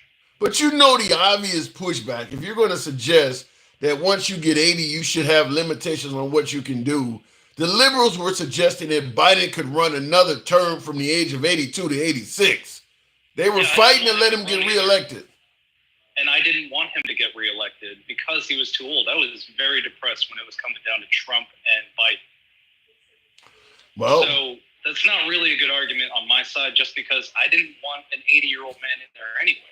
Yeah, but that's you specifically, Sherwood. I'm suggesting that the liberals were trying to put a man in office that was going to be 82 at the start of his term and 86 going out, when he clearly was showing signs of cognitive decline at 79. But also the Dow Jones wouldn't be its lowest point since the Great Depression either, if Biden had gotten it. Well, I would rather have the old man destroying our economy and pissing off all of our allies. So you do believe that even if Biden's cognitive ability continue to decline, you still would rather trust that man over the economy than Trump? Well, Tim, things are a lot worse than Trump's first term. And I remember specifically having a fight with my aunt in his first term saying I would rather have a ball of fluff over Trump. And so, yes, I would rather have somebody in a coma running the country more than I'd rather have Trump. Jesus, that bad, huh? Very much so. And it's everyone like MAGA and Gen X and Jeremy and DJ Julio, they never really have good answers. They just twist themselves into pretzels to make their hatred more palatable for everyone else. Well, folks like MAGA Reacts is going to start out by saying, what the hell has he said to make you suggest he has hatred? Trump has hatred? I mean, no, you're saying that MAGA, the Trump supporters have hatred. He's going to, like, what has he said or done? I mean, being on the show is much. Huh? It's always the lack of empathy. It's always them trying to cut benefits to the old people for SNAP benefits, for all these other things that the government has been doing for a while and actually saves people's lives. But they don't care. It's just a point of hatred, and I got mine. I don't like that. That's bullying. I mean, I hate to say it, but that's kind of the American way. We are a selfish nation. I mean, let's just be clear. And by the way, JPT Farms, thanks for the hat and mustache. Yeah. I mean, fact is, we are a capitalist country. Capitalism is kind of a me way of living. I mean, so we don't tend to care about each other. And that's not something unique to Trump. That's how we are as a country. They need to shut up about that we are the greatest country in the world then, if they don't want to do the things to help other people. How are we great? Everyone keeps saying this. We're the number one country. Oh, Jesus loves America. Jesus only loves America. Yeah. Why? Why would Aditi care about this plot of land? Yeah. It never made any sense. I went to a couple MAGA rallies or Trump rallies rather, and I was in line. You're in line like 5 hours or so waiting to get in, listening to YMCA and all of that shit. Anyway, I'm waiting to get in, and I did have a Trump supporter tell me, because we were having conversations online, and he told me exactly what you just stated, that Trump was sent here by God to save America. And I'm thinking that same thing to myself, like out of 180-some countries, why would God be that selfish? Like, fuck all the other ones. We're going to save the rich, the one is everybody is rich. We're going to save that one. Theoretically, Jesus never even saw this continent. You said what? So why? Theoretically, Jesus never even saw this continent. Why would he care about us? So there's a lot of ways of looking at it where it doesn't make sense. I mean, including what you just said there. But I'm thinking like the rich. You know, when you're thinking about places like Darfur and the suffering that's going on in Palestine, like really America. The country where people driving around SUVs and that's the country you're gonna save? Like, that made no sense at all. It's just their egos, and then if they love themselves so much, then God must love them just as much. Like, well, that's not how that works, guys. You're just believing in a book that was written a long time ago. I'm not the right person to talk about this because I just generally don't like religion, any of the religions, let alone Christianity. You know, I was brought up in the church. In fact, when I was a young lad, if you had asked me what I want to be when I grew up, I would have said a preacher. I was in church many Sundays, you know, spent whole summers in Bible school. I was brought up pretty Christian, you know, deeply in the Baptist church. And as I've gotten older, I'm not quite at your level where you don't, you know, but I am at the point where it does look like a lot of this stuff is based on nothing. I mean, because I look at a lot of the cruelty around us, some of it now, but it's always been around us in America. And it's like, if we're a Christian nation and it's okay to do, I mean, everything from slavery on up, like we were founded on Christianity while doing all of this shit, it just doesn't look right. Usually the venom from people is coming from the most religious, the people that say they're going to give the most.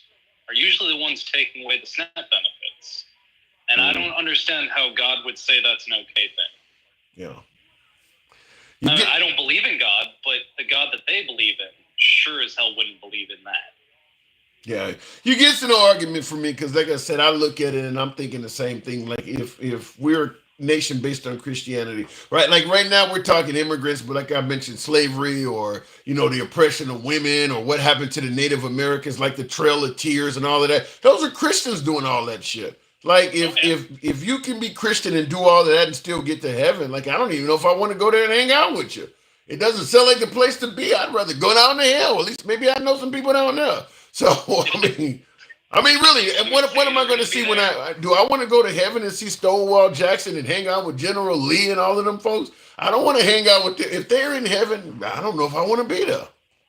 If the people who say they're going to be there are going to be there, I don't want to be there. Yeah. But Tim, what's another topic going on right now? Because I feel like we've talked about religion a little too long. $5,000 per baby is what we were talking about.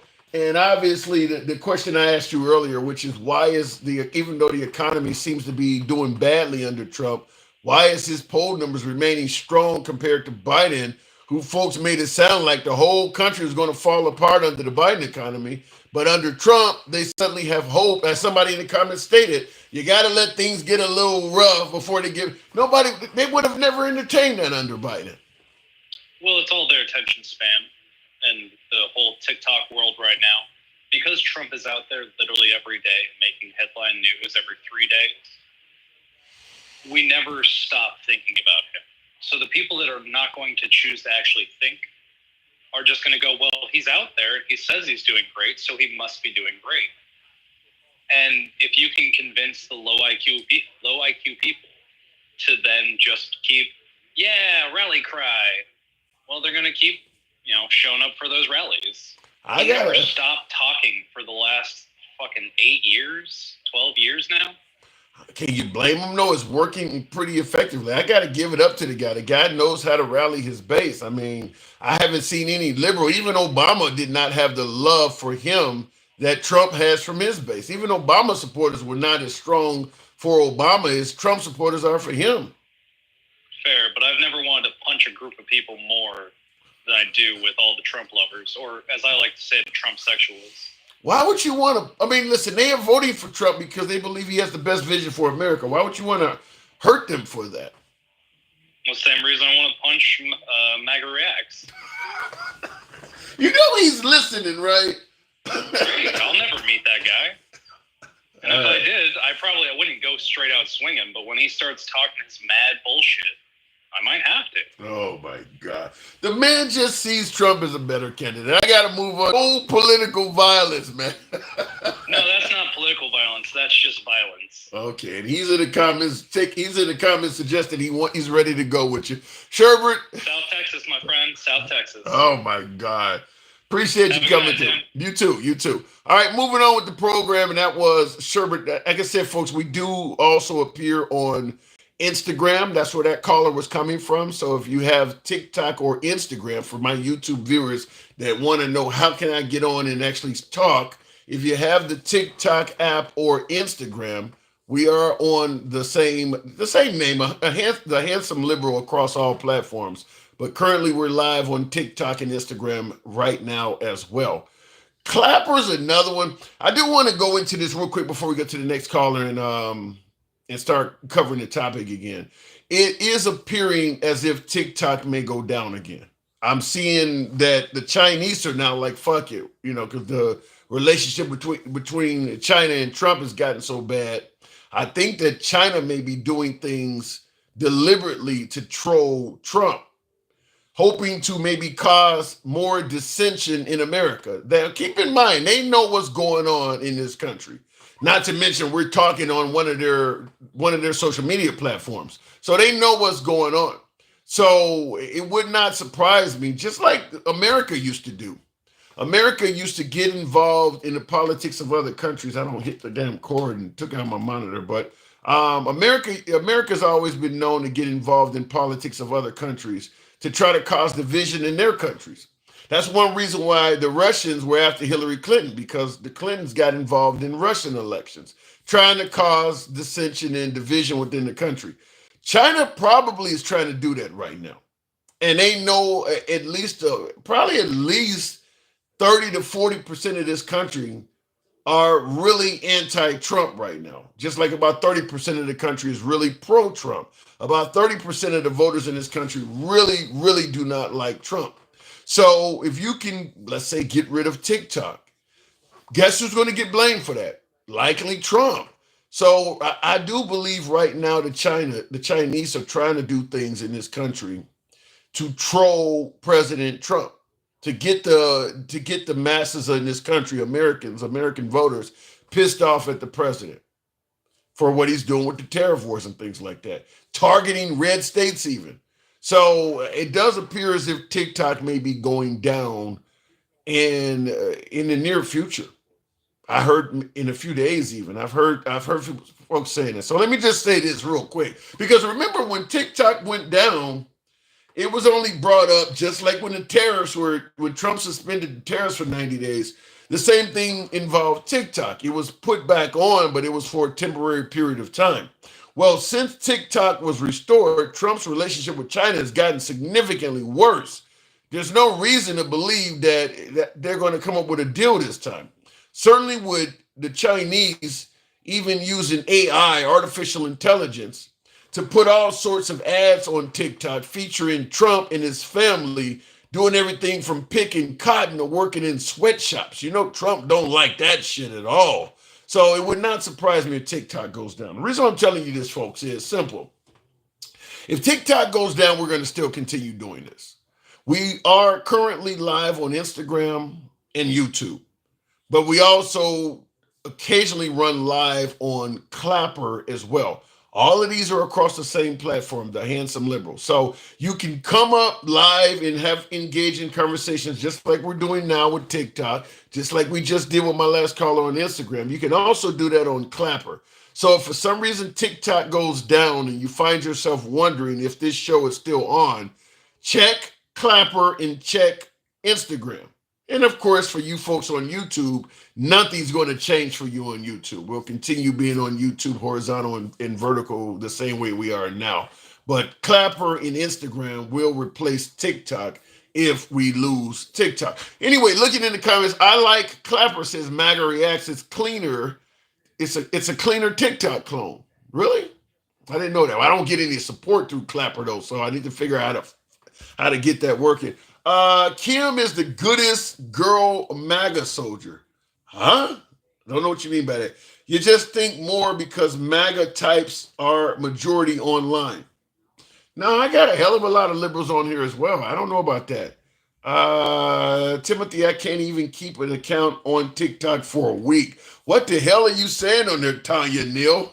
She said I can't even keep an active TikTok account for a week. You must be saying all kinds of you're not saying rapist, you're not saying unalived, you're not saying child sex predator. You said all the real words. So that's what's happening. They flagging the shit out of you. Come up with some synonyms. That might help you a little bit. Let me go back to the box. What is that? Says trolling 101. What you call it? Call me Patrick Griffin just moved to Instagram. Oh, all right, there you go. Fair enough. I didn't know that. Good to see you over here. Now, I don't know if I can bring up the guest. They normally have to request it, but we'll give it a shot. Looking in the comments, Clapper and Instagram will never compare to TikTok. TikTok opened up the world to each other, says Chris. You know, I do agree with that. I mean, I don't see, certainly from my standpoint, I've been on TikTok for about 4 years, and I only recently got on Instagram and recently opened up to Clapper. I'd use Lemon, but on Lemon, you can't go live. I know some folks use Discord. I've never tried to use Discord, but yeah, I don't see any app for having political discussions the way we do that completely compares to TikTok. I really wish YouTube would allow folks to call through, because a lot of my MAGA that I really like talking to are on YouTube, but you can't take callers on YouTube. I really wish YouTube would do that. Maybe if TikTok goes down, some of those other platforms will step up and create more avenues to make it work. But right now, TikTok is all we got. Let me go back to the box. Discord for chat, not for going live like this. Yeah, and see, we want to be able to go live. Patrick, good evening.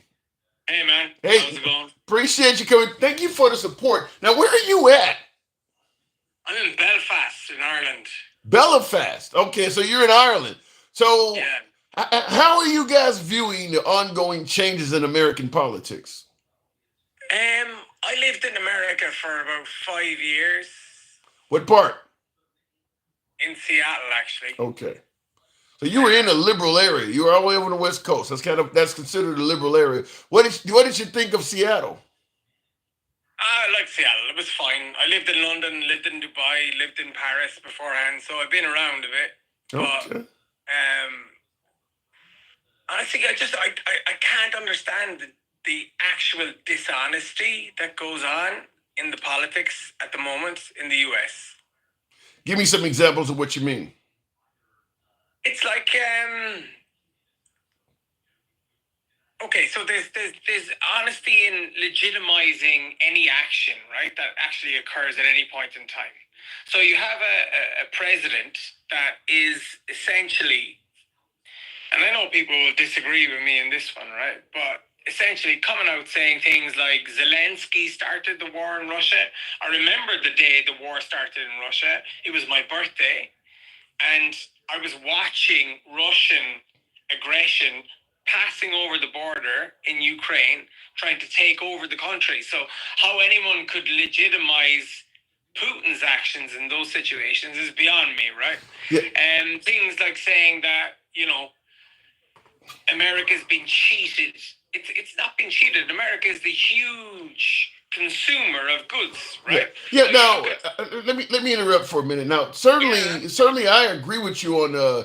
I don't quite understand why he's blaming Zelensky for starting the war. Now, he's suggesting that Russia had some type of promise that the Ukraine would not join NATO, and because they were flirting with joining NATO, that somehow legitimized Russia going in and attacking them. But you're correct, because Russia originally started out using mercenaries to go into Ukraine and start.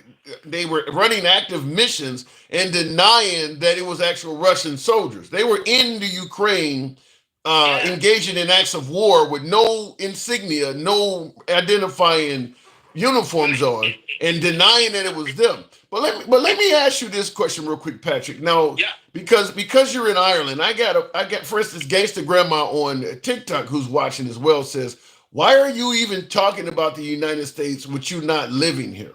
How do you respond to that? Well, actually, to be honest, because the United States is a pervasive force in the world, right? Mm-hmm.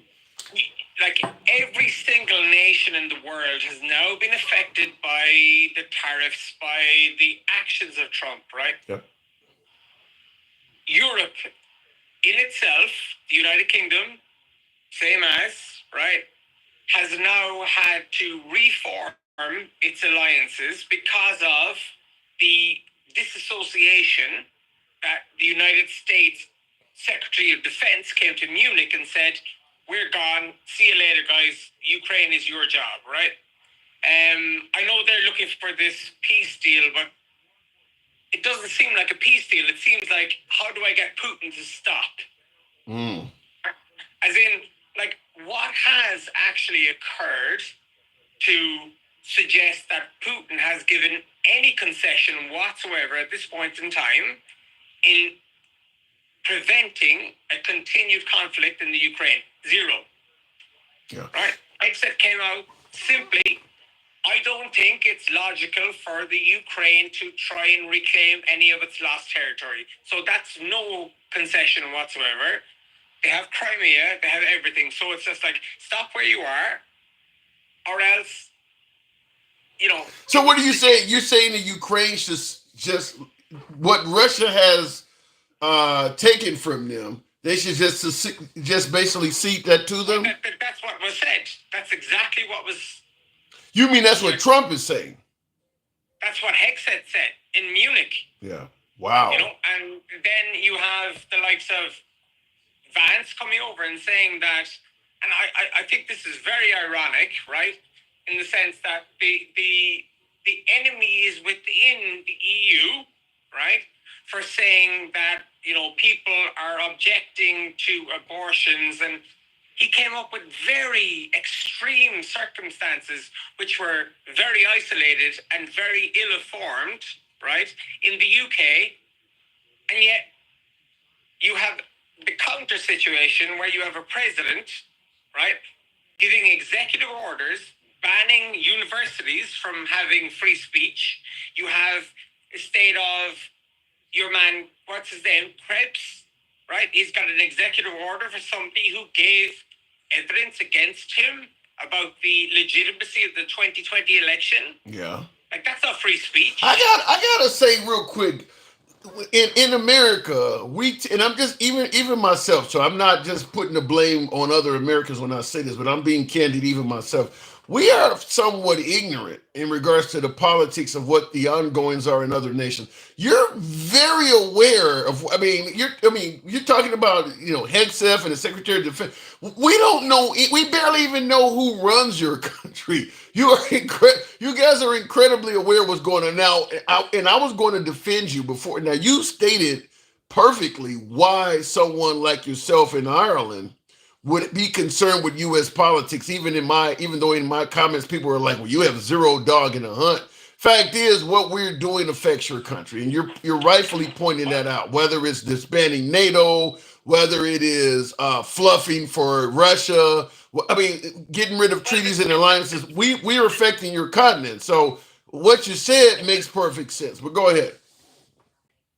The thing about it, I said this earlier on, right? I mean, he keeps on degrading NATO, right? Yeah. The only time Article 5 in NATO was actually called upon was Afghanistan and Iraq. And the UK sent 80,000 troops there. Denmark sent 40,000 troops there. France sent 70,000 troops there. Now, granted, the US, obviously, because they were the ones that were directly affected by that, sent the majority of the military force. And from my experience, the US forces were far better serviced, and I would think the equipment and everything that they had at the time when we were there was far superior to what we had. But I don't like words from Vance saying that, we're going to deploy military force from nations that haven't fought a war in 40 years in Ukraine, when the United Kingdom, France, Spain, Germany, Holland, all these countries that went to Iraq, that went to Afghanistan to support the US when they pulled the NATO Article 5 agreement. Yeah. It's not right. You make it interesting. It's actually false. You make it interesting. So it's wrong. You see, that's the thing. And what Trump is saying is also wrong. Now, the US is by far the biggest contributor, but it doesn't have the biggest percentage of GDP. You look at the Eastern European countries, they're higher. And if you look at the contributions to NATO, they fluctuate up and down. And totalitarianism of the contribution doesn't equate to percentage of GDP. But now you make an interesting point. Now, you brought up Article 5. Let me ask you this question. Considering that Trump has pretty much told some nations like Canada, we don't need you, you need us. And obviously we know what he said about the Ukraine, even though Ukraine's not a member of NATO. But let me ask you this in your humble opinion. If America itself was hit again and we needed to invoke Article 5 once again, do you believe those same nations would be as willing? Absolutely, 100%. But they'd be doing it for the American people, not for your leader, unfortunately. And I don't mean to say that, but listen, I'll be honest about it, right? And your listeners can like it or not like it. There is a legitimacy to the rule of law, 1, to fact, 2, and to truth, 3, right? Okay. And when all a line, then there is an obligation. That's what we adhere to, right? Regardless of what we may think are the reasons or whatever. And that's what I don't understand. I don't understand how life as a politician in the most, and like the thing about it is, like, you can't say that the US has been ripped off or been cheated. Right? Well, that is what he's saying. That's exactly what he's saying, is that we've been ripped off. It's the biggest economy in the world. You're the richest country in the world, right? That's what he's saying. Supported by everyone else that's in your alliances, and you have this allegiance, and we have an allegiance. Irish people have a massive allegiance to the US, right? Okay. And we will do what's right by the American people, not necessarily what's right by your president. Because what we feel at the moment is your president is not telling the truth. I think there are some Americans that feel the same way. Patrick, I do got to move on, but I want to ask you before I let you go. I want to ask you the relationship between U.S. and Ireland. Maybe some of the perceived damage that you're talking about that may have happened since Trump has been in office. Do you think it's permanent? I don't think it's permanent in our sense, because our affiliation is with Irish Americans, right? I think, honestly, if I was to say something at the moment, I think that the relationship between Europe and the US has been damaged, but not. We understand it's driven by one person rather than a nation of people, right? I would be more concerned about the relationship between the US and Canada, because there's a lot of people there disputing against one another, and that's your neighbor, right? And like, being Irish, I understand that problems with your neighbor causes problems, full stop, right? Yeah. It took us a very, very, very long time to regain a profitable and progressive relationship with our neighbors, which are English, British people, right? Even though Northern Ireland is part of Britain, right? Or the United Kingdom, I should say.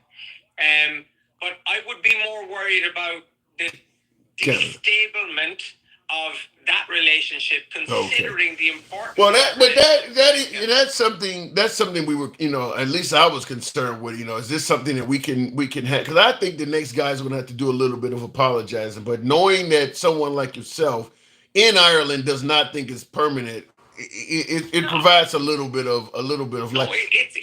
It's a personality problem rather than a national problem, right? I think if you were to be adopting the approach whereby you would assume that the entire United States of America is of the same approach and personality of Donald Trump or J.D. Vance or whomever you may not like, then I think you're very short-sighted, right? Yeah. Thank God for social media. People know there's plenty of people in this country that don't agree with Trump. But Patrick, I do got to move it on.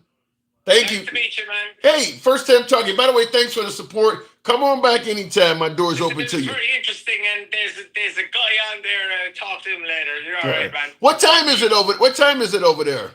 It's nearly 5 o'clock in the morning. Oh shit! All right, man. Get some rest. I'll talk to you later. All right, boy. All right. Take it easy. You too. Cheers, bud. All right. Bye-bye. Good talk. Now, that's a new caller. Certainly Ireland, huh? Isn't that where Rosie O'Donnell fled to? I should have asked him that. I believe Rosie O'Donnell, from The View and the old MTV VJ or whatever she used to be, or VH1. She moved back to Ireland. There are some folks in this country that have already began to flee the Trump administration. Ellen DeGeneres, you've known her from having a very successful talk show, and she also used to have a sitcom years ago. She also has moved away. She also lives in the UK, if I'm correct. Ellen DeGeneres, or Richard Gere from Pretty Woman, Officer and Gentleman, and a host of other movies. He also lives in Sweden. He left the country. So some people are already leaving. Some of the folks who have money and have the ability to do so, people are leaving. Have any of you folks considered leaving? By way of yes or no? You don't think Trump is bad enough that you should leave the country, do you? Have any of you folks considered doing that? Leaving America? Anyway, looking in the comments, politicians are the richest politicians are in no way, I don't get what you're saying there, Joe D. Politicians are the richest. I'm nowhere near rich. Is that what you're saying? Well, politicians get a lot of inside shit, that's why. Charles Vaughn and Chris says, yes, you have considered leaving. And I see some folks on YouTube is saying the same thing. Wow, considering leaving the country. I'll tell you this before I go to my next caller. If for some reason this whole Trump's going to be a dictator type shit, if for some reason that turns out to be true, understand that one of the tenets of dictatorships is they don't let the people leave. They tend to close the border, and that is both ways, comings and goings. So if for some strange reason America ended up under a dictatorship, it's probably going to be hard to leave the country. So it's kind of one of those things you need to get ahead of it before it happens. Hopefully Trump doesn't take that route, but understand that they're not going to just let people leave either. I mean, you can't just leave North Korea. They're not letting you just leave. I mean, so if it goes that route, your chance of once it goes into that realm, you can't leave anymore. And that's assuming you have the money to do so, or a country that's willing to take you, such as North Korea. A lot of countries will probably not even let North Korean citizens live there. Looking in the comments, yes, I would leave if I had the money, says Majin Boo. What about asylum? You might be, depends on what you're facing in this country. Let's say, for instance, Trump is threatening to send folks to El Salvador, for instance. And I'm talking about political dissidents. You've spoken, I'm having a Biden moment. You've said something that's pro-Hamas, pro-Palestinian, and you know that Trump is deporting people to El Salvador and locking them up in prison. Americans. We're just speculating here. He's not at the point of sending Americans away, but he has made references to doing so. And we can clearly see what he's done to the immigrants. If he does to Americans what he's done to the immigrants, that means he's going to start out by saying, I'm only doing this to people who are violent and a danger to the country. And then it's going to spread to folks who are just hanging around the wrong rally or protest or something else that's considerably lighter. That's what he started out with, the immigrants, rapists and murderers. Now it's all of a sudden, when you got the wrong tattoo or you were at the wrong protests. And that is likely what would happen to American citizens if he takes it in that route. Well, the reason I'm bringing that up is, at that point, you're a political prisoner. If all of a sudden, speaking out on behalf of something you don't like about Trump, or maybe you're pro-Black Lives Matter, for instance, when Trump is calling them a terrorist group, because remember, Trump has stated that BLM is a terrorist outfit. Well, he said MS-13 and ISIS and Al-Qaeda are a terrorist outfit as well. So based on his language, there's not much difference between Al-Qaeda and BLM. So understand that if he takes that down that route, this is where, when we talked about asylum, you show up to a place like Canada somewhere and you tell them, I need to seek asylum because in my country, they're going to lock me up for exercising my right to free speech. I'm going to be a political prisoner. I said something the president doesn't like, and that's enough for him to deport me to some foreign land and lock me up. That's what political prisoners are. That could happen in this country. Not saying it will, but it could. Anyway, looking in the comments, but with Congress and the Supreme Court, do you think this could unfold in 3.5 years? I'm going to tell you right off the bat, take Congress out of the picture. Now, you're saying with Congress and the Supreme Court, could this happen in 3.5 years? Keep in mind, Trump has not even been president for 3.5 months. And look at all of the road he's covered. 3.5 years with Congress not doing anything to stop him? You be the judge of that. I mean, he's only been in office since January 20th. What is today's date? April 22nd. So he's been in office 3 months and 2 days. Look at all the ground he's covered. 3.5 years? Yeah, it could. Yes. Yes, it absolutely could happen if he wanted to do it. Hopefully he don't want to do it, but yes, it could happen. Let me go back to the box. In maybe the Supreme Court, but shit, if the Supreme Court rules against Trump, who's going to enforce it? I mean, what if he says, fuck him, I'm going to do what I want to do? Who's going to enforce it? Gangsta Grandma.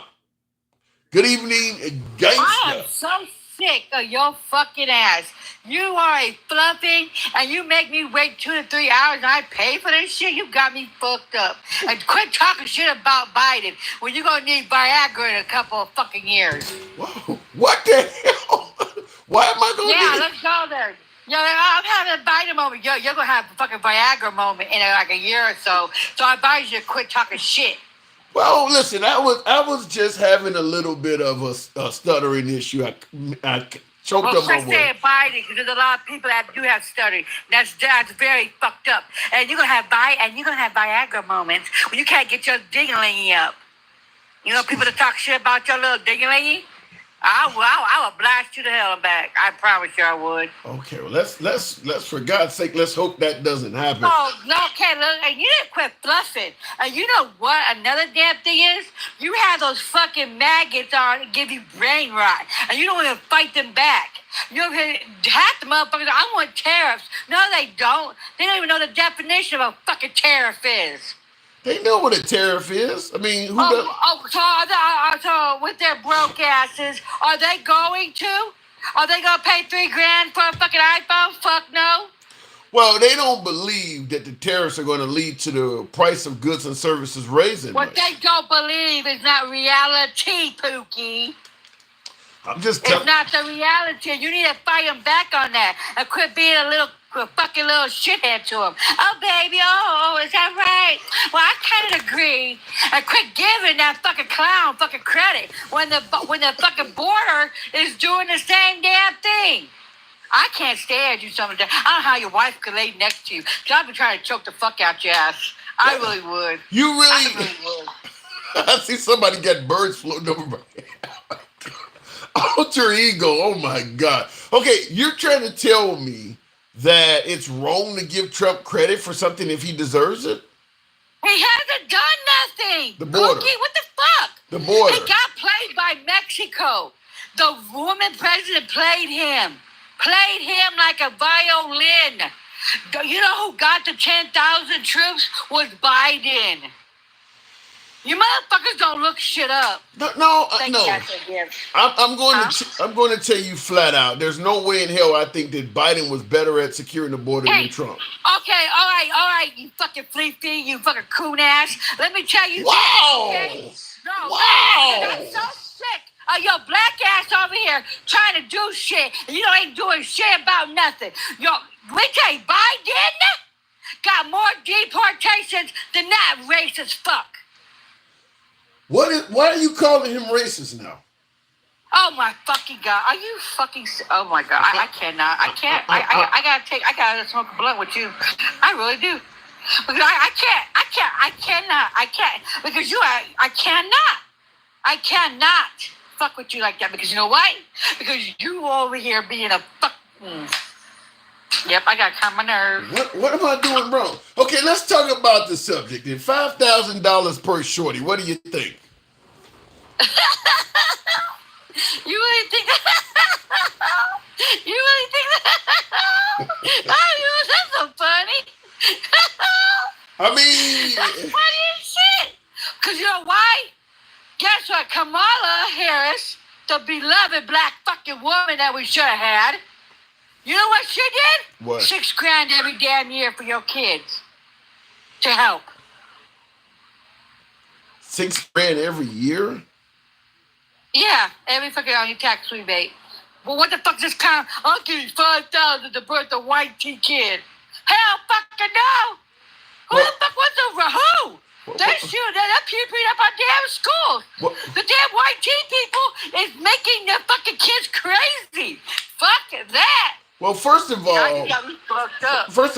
you're wrong. Trump never suggested that it's only for white kids. Oh my fucking! Are you? Oh my god! I cannot. I know you're giving me brain rot. Just fucking with you. I swear to God. Why do you think the Triple K, the Christian nationalists, wants us to have kids so bad? They don't want my fucking fat ass to have kids because I'm Afro-Latina. They don't want black women to have fucking kids. No. They want the YT women to have all the babies because they're thinking that their race is going out of distinction. How do you? Fuck is that white people going? How do you know? How can you say that they don't want people of color to have more children? How do you know that? Why do you think they're having a big deal? They don't give a fuck if we have A, B's and shit. They don't. They don't give two fucks about us. Well, but the YT, oh hell yeah, they even said it. They don't want. Why do you think they're deporting people out of here? So why do they think they're deporting people out of here? It ain't the YT, man. So you're saying? And you know one thing I gotta say. Let me tell you something, you fucking little sorry ass maggots with your white tea asses. Go ask a Native American, should you be here? Just remember this, pokies, ray-rays, uneducated morons. You wasn't illegal too. Booyah, cuz. Okay, I can't argue with that part. I mean, yes, they, you know. Go back, because you gave us all of the fucking diseases. Hello. Yeah, but you come across as if you just have an inherent problem with white people. I do not like maggots. I told you, the normal white tea people, I'm cool with. They're welcome to my barbecue. Okay?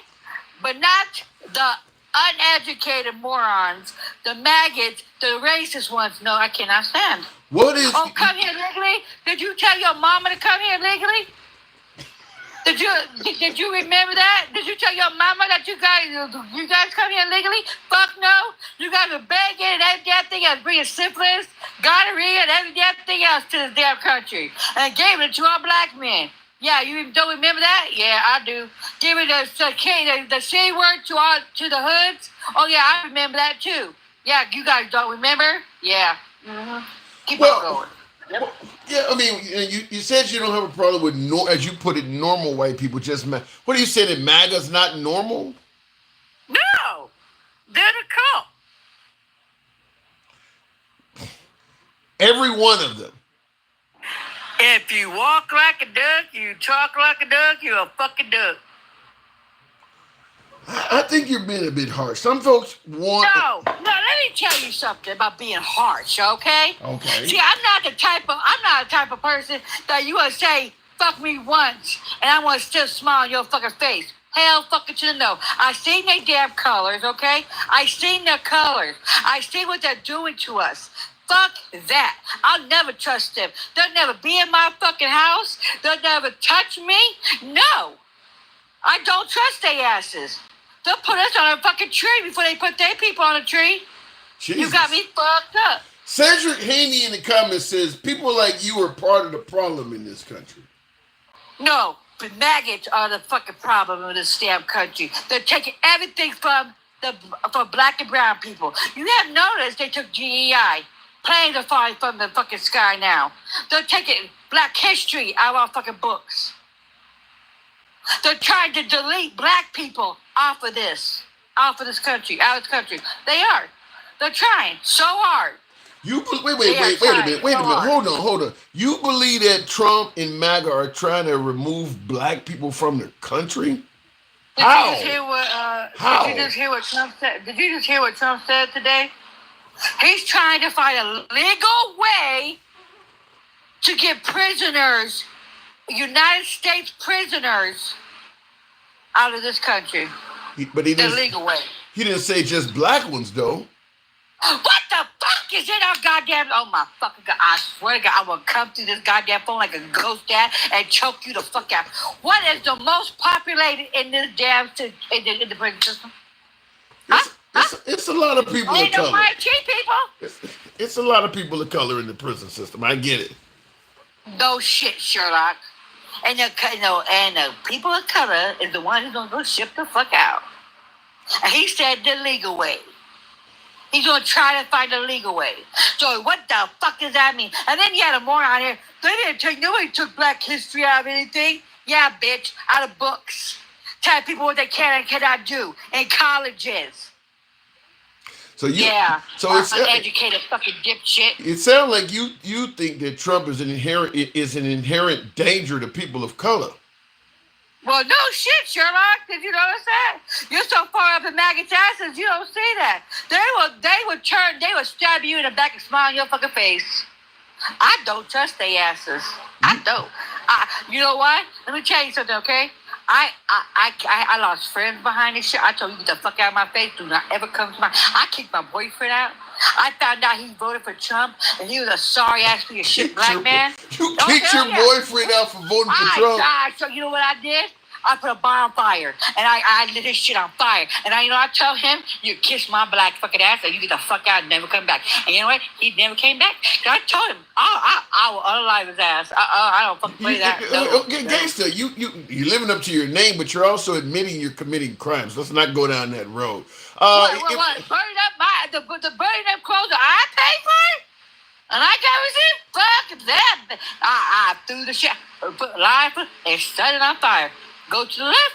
Jesus. Okay, in regards to you suggesting that the prison population is mostly filled with African Americans and people of color, in the comments, user 44 says, well, then why don't people just stop committing so much crime?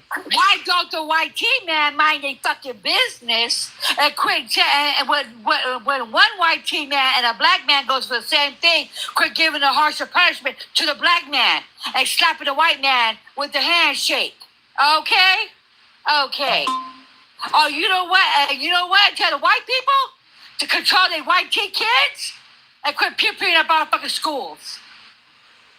All right, gangster. I got one. No, you can honestly say, name one black child that peered up a goddamn school. Name one Hispanic that peered up a goddamn school. Name it. Name one. There wasn't. All white teen. All fucking white teen. You know why? Because they got fucked up heads. You know why? Because they got fucked up parents. And they're probably all maggots too. Jesus. That's the fucking truth. I wish I care. My kids went to school and did some fuck shit like that. And my kids went to a ghetto ass school. And I'm proud of that. Because you know why? Oh, they didn't get into the shit like the damn white teen kids go up peeping up schools and shit. No, that was a white kid. Yeah, somebody said the Uvalde shooter. I don't know if he was... Yeah, I don't know. He was white. All right, gangster grandma. I'm just gonna. You win. I'm not even gonna try tonight. Because I know you're not gonna try. Because you know why? You can't. If you can't even go against me, you can't even go against a fucking maggot. And you should push back on me sometimes. But I can't. You don't. You don't. I do when it time. Oh, if it was one time. Oh my God. Let me tell you this though. And this on some real shit, all jokes aside and all this bullshit. Trump is losing the battle with China. China is laughing in our fucking faces. China is going to kick our asses. They did it the fucking first time, and they're going to do it the second time. We're two powerhouses. China and us are two big powerhouses. They have more infrastructure than we do. That's why we buy more from China. You feel what I'm saying? We buy more. That's why we have a deficit with them, because we buy more. I agree with that. I got to move it on, but I've said myself that I don't think we're going to win the tariff war with them because... Well, we're not. Yeah, I don't think so either. I gotta go, because I get brain around fucking with you and your fucking maggot ass so-called friends. Because you need to push back though, because you're allowing them to do all kinds of misinformation. And that's not what we need. We need the fucking truth. And they were saying that we're not spitting the truth. We are. We're going down a fucking hill that we don't. Biden did have a good economy, but they're just too damn stupid to realize it. Biden was one of the best presidents. He got more legislation passed than any other fucking president than JR. Now, if you don't believe me, go look the shit up. Google is fucking free. And then you know what? In past 100 days, Trump has not passed not one bill. Only what? Little handwriting. That's all he's done. Nothing for the United States people to bring down the goddamn egg prices, to bring down the groceries. Everything's going up. And if the gas prices are going down, that's not a good damn thing. They're closing down rigs and stuff. I gotta go, but why you gotta go too? Because I gotta go to bed. I gotta get up at 4 o'clock in the morning. You have a good day. You too. She worked me over today, and I seen a lot of folks in the comments were agreeing with her. Gangsta Grandma is on that ding-a-ling tonight. LOL, handsome, watch out. I think you got lost. Yeah, I think I got my ass kicked on that. I enjoy talking to Gangsta Grandma, and I do push back despite what she's saying, but maybe I don't push back to her liking on some of my guests. But I like to let the folks speak and give the audience a chance to listen and decide. I don't believe in pushing back to the point where my guests can't get their point across. Because at the end of the day, folks, none of us are know-it-alls. None of us are. I mean, I've heard things that liberals have said is not true, or I question, and I've heard things that MAGA has said that is not true or that I question. So I've made that solemn promise since I started doing the show 4 or 5 years ago. I don't talk down the guests. I give everybody a chance to speak. When I say we go left of Bernie Sanders to I'm having dinner with Q, damn it, we mean it. And I also make that promise that you can be critical of anybody on the program, including yours truly. I think my last caller kind of proved that. Nevertheless, tap the screen, get the likes on up to about 60,000. I haven't asked that for a while. Tap the screen. A good minute of tapping helps out the program, helps out the algorithm, and I'll continue moving on with the show. Wow, she put me through it. I feel like I got an ass whipping after that last call. Joe D says, they trying to get rid of Black history. It's true. I've seen plenty of examples of that. Enough of them to not disagree with what Joe D is saying. Everything from the Tuskegee Airmen and Air Force manuals to Jackie Robinson. I've seen him removed. They had removed Harriet Tubman material and had to put it back due to outcry. That does seem to be true, that there is some forces that be in this country that are trying to get rid of celebrated characters of Black history, celebrated heroes of our history. That does seem to be true. Ed G says, so if I say I only like normal Black people, not the ghetto ones, that should be okay, since it's the same as saying I only like normal white people. Well, I did push back on that and question her on that, and made it clear that the idea that all MAGA's not normal didn't make sense to me. I did push back on that. And by the way, Ed G, you could say that on this program, and I would question you in the same manner, but I would allow you to say it. I would allow you to say it without any concern of you being blocked, banned, censored, or having your time limited. I would allow you to say that. You only like normal Black people, not the ghetto ones. I get folks on the show that say shit like that all the time. Moving on with the program. Listen, at the end of the day, censoring the opinion of others does not change their opinion. So I've always believed that it's best to know how people feel than to tell them to shut the hell up or censor them and let them feel that way in silence. I'd rather you get it out, which is one reason why I don't get a lot of hate DMs, for instance. Some of the hosts, whether you're a right-wing host or a left-wing host, a lot of hosts talk about getting hate messages and shit like that. I've had people ask me, don't you be getting people threatening you? Don't some of them MAGA threaten you, or some of them liberals because you talk to MAGA? No, because I allow them to say it live. You don't need to do anything in a fucking message box when I'm letting you speak. If you got an issue with me, just say it right on the program. And you can actually get an actual response from it, instead of having to type some shit in a direct message and hope I read it. So, no, I don't get any of that through direct message, because you can say it right here, right now. Tim has officially lost Gangsta Grandma. Gangsta got 10, Tim got 0. Was she beat my ass that bad, Major? No. Say it ain't so. Say it ain't so. Wow. Officially lost. Ghetto and Kamala supporters I can't stand.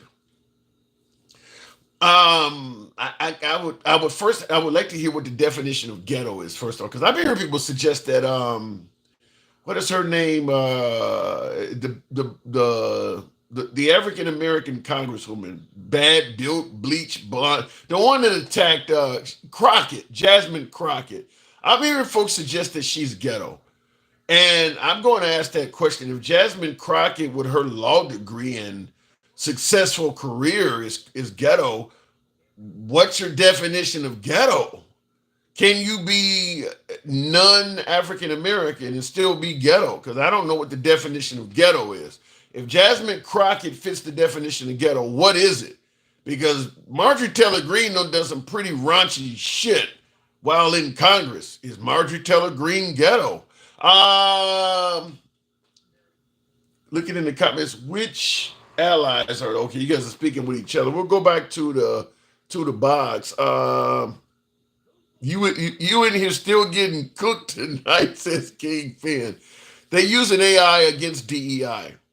Do you understand how that works? No, I don't understand how to use AI against DEI, but I do know DEI is starting to become synonymous with African American and people of color. I do believe DEI is being used as a weapon. I can see that because I'm seeing folks. I'll just give Pete Hegseth as an example. The guy, some of the folks that Trump fired yelling DEI while doing so have significantly more merit than Hegseth. And he's holding on to Pete Hegseth and calling some of these other folks that are well established and have very impressive resumes as DEI. So yeah, I mean, he got rid of an admiral. He got rid of the head of the Coast Guard. She was a female, claiming DEI. Their resumes are significantly better than Hegseth. And my issue with DEI, and the reason why I said it's starting to indicate that it's a synonym for black people or for people of color, is they're yelling DEI as if you got a job for which you had no merit, didn't earn it. I think some folks are using the acronyms to say didn't earn it, as opposed to diversity, equity, and inclusion. DEI didn't earn it. But when you call on the Trump administration to actually present facts for why any of the folks they fired yelling DEI did not deserve that position, they're not doing it. They're firing people and yelling DEI, but when you look at the resume of the people they're firing, they clearly earned the position. So the only other thing you can come to, well, you just didn't like them because they were a woman or because they were black or Hispanic or whatever, or gay, but they clearly actually had the merit for the position.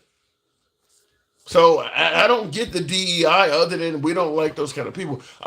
She is not ghetto. She is smart. Nothing ghetto comes to her. She actually has an education. Read up on it. Get in those damn books, people. Yes, Major. Yeah, she was on The View. I was watching Jasmine Crockett. You know, I watched The View and The Five and Outnumbered, all of those programs. And they read off her resume on The View. She is very educated. She is very educated.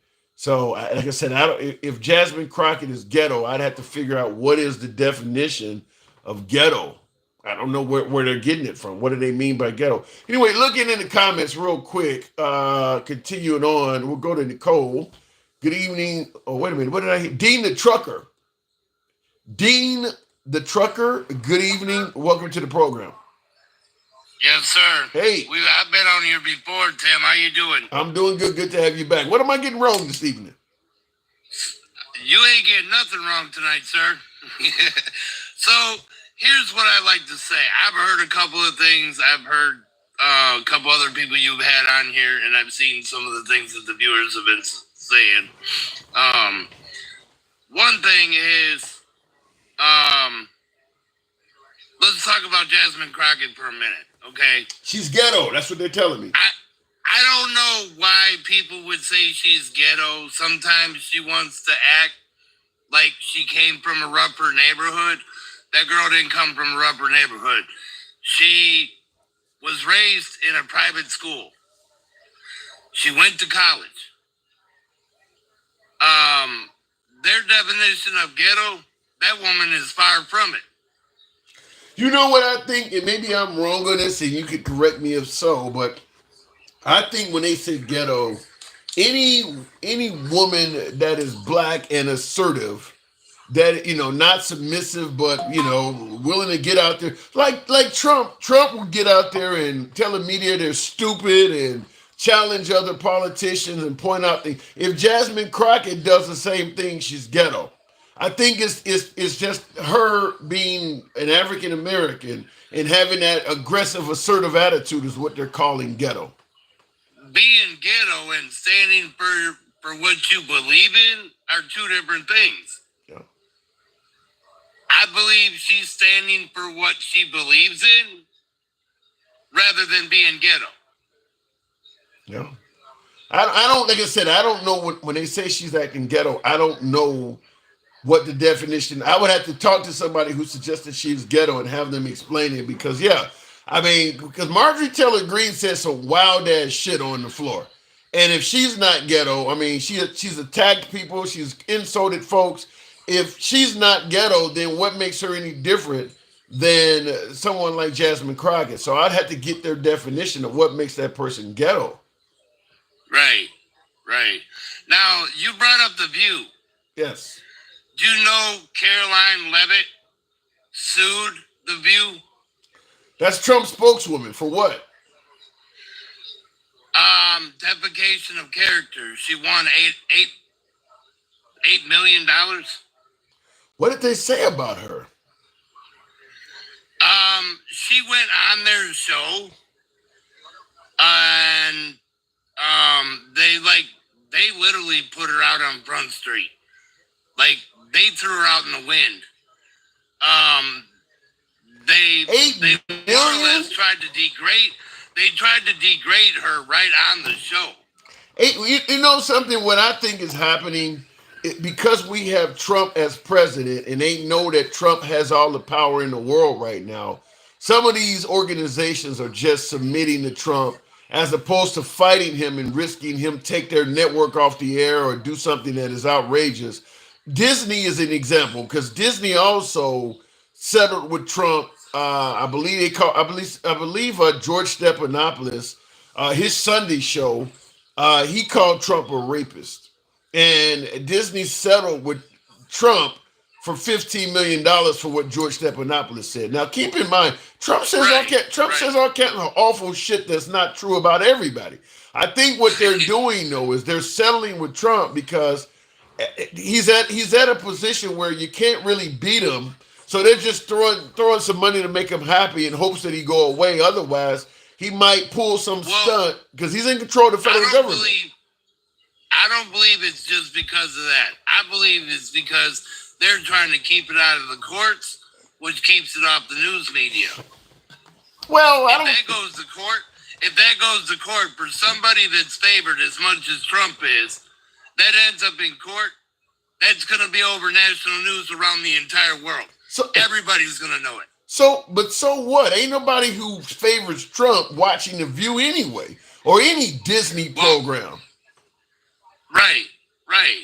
But I mean, the thing about it is, like, if Trump took him to court and won a lawsuit, that'd be in the news media around the world. Okay. Well, you know about Caroline Leavitt. I know about George Stephanopoulos, and they settled, and still it's around the world. People still know about it. I also know Whoopi Goldberg's got 6 lawsuits against her. In reference to what? I'm not sure. Well, understand, if you're on a political show that is the most highly rated morning show on television, and you're constantly being critical of people are going to sue you. I mean, the only reason they're not suing Trump is because they believe he controls the courts and it's not going to go anywhere. I mean, because like I said, Trump says all kinds of awful shit about all sorts of people that's not true. The only reason they're not suing him is because they don't think it's going to go anywhere. But it went. My guess is the people on The View, folks on the Five or outnumbered of those programs get sued all the time. Jesse Waters says a bunch of crazy shit. We know Fox News lost $750 million in Dominion voting machines. I mean, if you're going to be on television, Stephen A. Smith probably gets sued. If you're going to be on television constantly criticizing people, folks are going to come at you when you say something bad about them or get it wrong. You're right about that. Let me take it a little bit further, okay? The average person that's a millionaire or higher in this country gets sued one way or another. They end up with a lawsuit against them. Yep. Now, I've seen some court cases go to court. The person being sued really didn't even do anything. That's not all cases. I've seen it as But well. some of them I have seen. They're being drugged through court when they didn't even do anything wrong. Well, that's what Trump is claiming happened to him. Well, I mean, they tried to take a shot at him. Well, but like I said, Trump is someone who creates enemies for breakfast. So I don't understand why someone like Trump, I don't understand why Trump and some of his supporters think that is fear wrong. him because he's a businessman. You don't think it's because you don't think it might have something. You don't think it might have something to do with Bird Brain and Nervous Nancy and Crazy Bernie and Sleepy Joe Biden. You don't think all the insults have anything to do with it? It's got a lot to do with got a lot to do with all of them. But they fear him because he's a successful businessman. He's richer than they are. I don't think they feared Elon Musk until he started talking shit, and he's way successful than anything Trump could dream of. They don't fear Bill Gates, Mark Zuckerberg. They're all way more successful than Trump. No, it's Trump being an asshole is what they're fearing. They don't care about his. Trump is not even in the top 1,000 in terms of a successful American businessman. It ain't that he's a successful businessman. It's that he's a successful asshole is why they don't like him. The business ain't got nothing to do with it. Well, I mean, here's another point on that, okay? They call him racist. He got a black woman out of prison that the Democrats put in prison for protesting in front of a Planned Parenthood. Okay. So what's your point? This lady's in her 50s. He got her out of prison. Not only did he get her out of prison, but he also gave her a position. She gets to run around to different prisons, finding people that went to prison for the same reason she went, and make the decision based on the story she gets out of them on whether they get out or not. I know. I've seen the story. I've seen the woman. If you do a peaceful protest in this country, that's in our Constitution. We're allowed to do that. I've seen the woman in the story, but I'm still trying to figure out, does that one woman mean that there's no way Trump could be a racist? She ain't the only woman. I mean, he's God, I can't think of his name. The little kid that they made honorary law enforcement. But let me. Did you see that? No, I didn't. But here's the point. You're talking about Trump helping out African American women. I mean, when you think about all of the African American women that Biden has appointed, Biden has appointed women to the Supreme Court. He was trying to put Kamala Harris as VP, tried to help her become president. And yet you guys say that because he said, vote for me or you ain't black. He's a racist. He's done a lot for people of color. My honest opinion about Biden is he's a puppet. For who? Barack Obama and Nancy Pelosi, Hillary Clinton. Joe Biden was a puppet. Harris would have been the same puppet had she won the election. Harris would have been a puppet too. Here's the other thing I do know that supports that.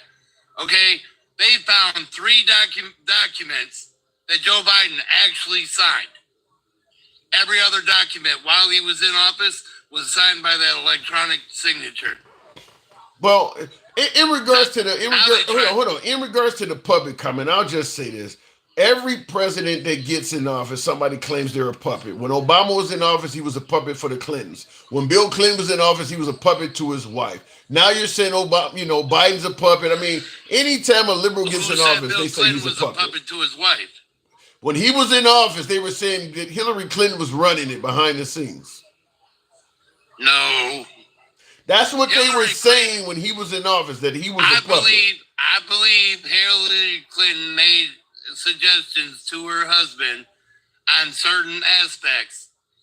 But no, I don't believe Hillary Clinton was running shit. I think Bill was.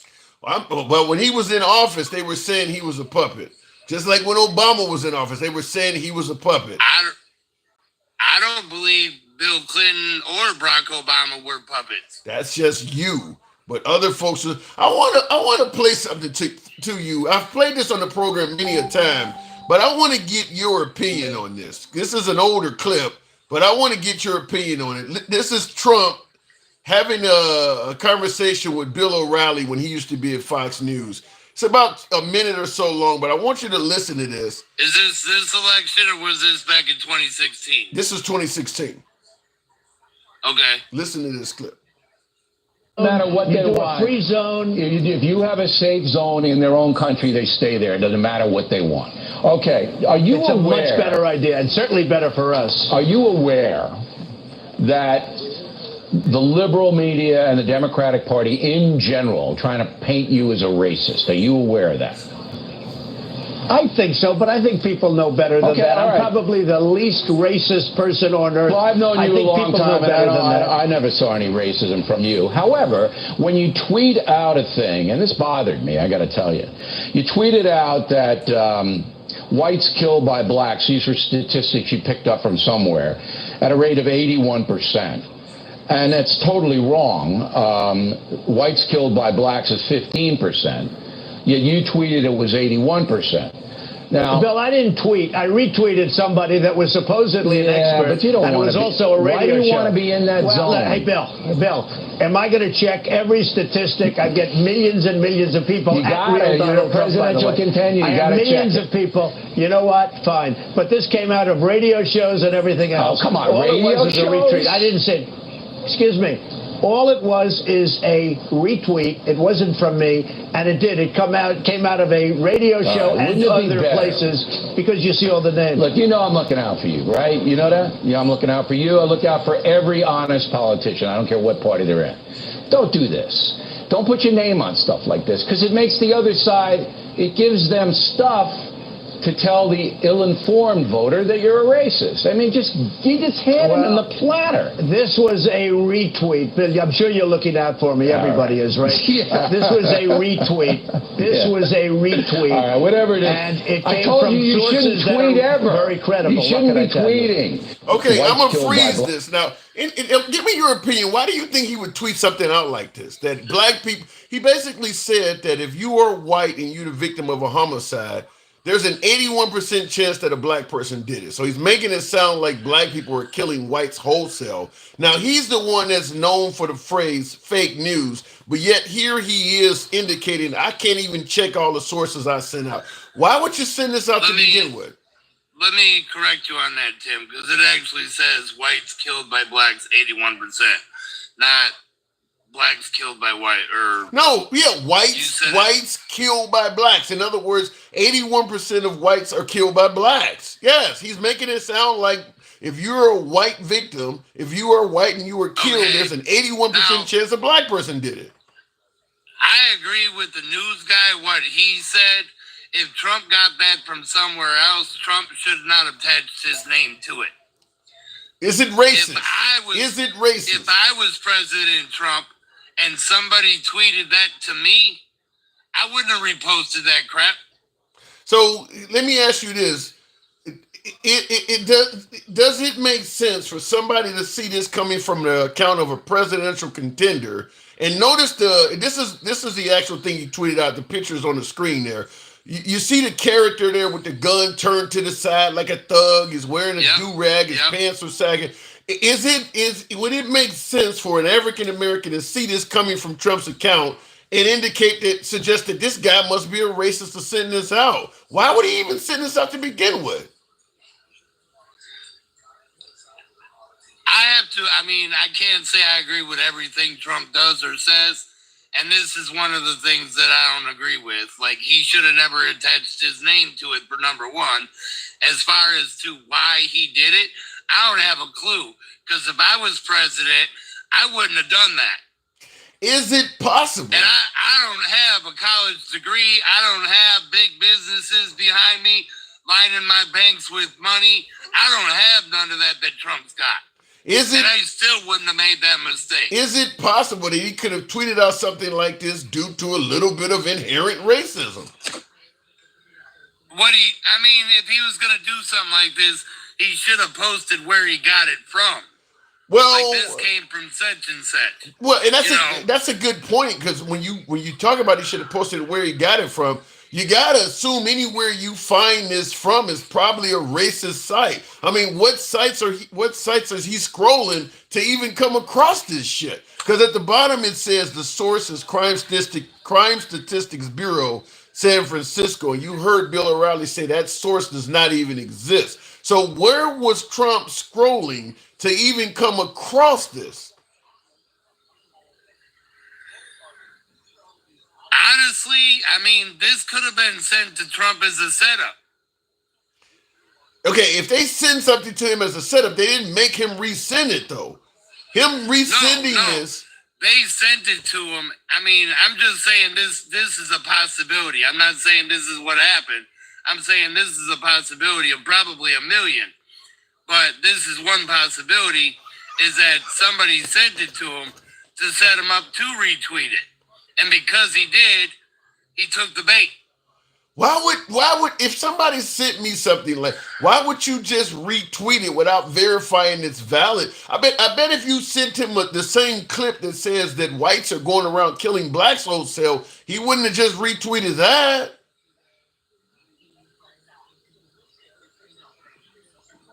I'm just going to... Again, like I said, I don't have an answer as to why, but I know if I was in his position, if I was president of the United States, I'd have never done that. Okay. But does it make sense? Not even looking back at where I was raised or how I was raised, I'd have been smart enough to know I'm not retweeting that. I am not attaching my name to that. But does it make sense for a person of color to look at something like this coming from him and say that this man must be a racist? It does. Okay. But if you look at the votes, in 2016, Trump won by the skin of his teeth. He didn't do very well. He still, even in 2024, he didn't do very well with the black vote. He did very well with the Hispanic vote. He increased his numbers with blacks, but he still only got like 7% of the black women's vote. He didn't do very well with black people. Right. I agree with that. But you also got to look at this. Look at this. Look at the voting map for 2024. He took 7 battleground states and turned them red. Yeah. I think a lot of that has more to do with the fact that a lot of people didn't vote, and even some of the African American community did not favor Kamala Harris. I don't think it's due to Trump. I don't think it's due to the excitement for Trump. I just think it's due to the lackluster candidates that the Democrats put up. Yeah, if I may, I just want to clear something up real quick. Somebody in here said January 6th. No, I was not at the White House on January 6th, so they can X that right out. I'm a truck driver. I was over the road, period. All right. What happened January 6th, I can't speak on, because again, like I just said, I was not there. Well, Dean, I got to move it on, but you're always welcome back on the program anytime. But just so you've seen, we've had this conversation. So in the future, if you hear somebody say, well, Trump has never said or did anything racist, think about what we just discussed here, because you admitted that you could understand somebody looking at this and suggesting this shows that Trump might be racist a little bit. No clue why he sent this out, even to this day. But I don't believe that he is. But seeing some shit like this, yeah, I can see how somebody would think he's racist. All right. And I can live with that. I mean, in my view, what I've seen, especially with this election, and, you know, like you said a little while ago, Trump ain't even been in office 3.5 months yet. And he's covered a lot of ground already. Now, everything that we're going through, even like somebody brought up about the chickens and the eggs, Biden on his way out killed over 2 million chickens because of some bird flu. That's why the price of eggs went up. They're coming back down because Trump went out of his way to buy chickens from somewhere else and put them back in our country. So now we're getting more eggs. Prices of eggs are coming down. It's going to be a while. We got to get our farmers going and all that. Once we get our farmers going, you're going to see corn and vegetables and dairy products. I'm from Wisconsin, so that's a dairy state right there. We're going to see all that come down. Very optimistic viewpoint. I got to move it on. We'll see if what you're talking about is true, hopefully before his term is up, but I do got to move it on, Trucker. You have a good one, Tim. Absolute. Thank you. Thanks for coming through. Looking in the comments, Will G says, MAGA ain't shit. He says, now they're saying sending homegrown Americans out is taken out of context. Really? He's saying that Trump, because, you know, Trump has talked about sending homegrown criminals to El Salvador.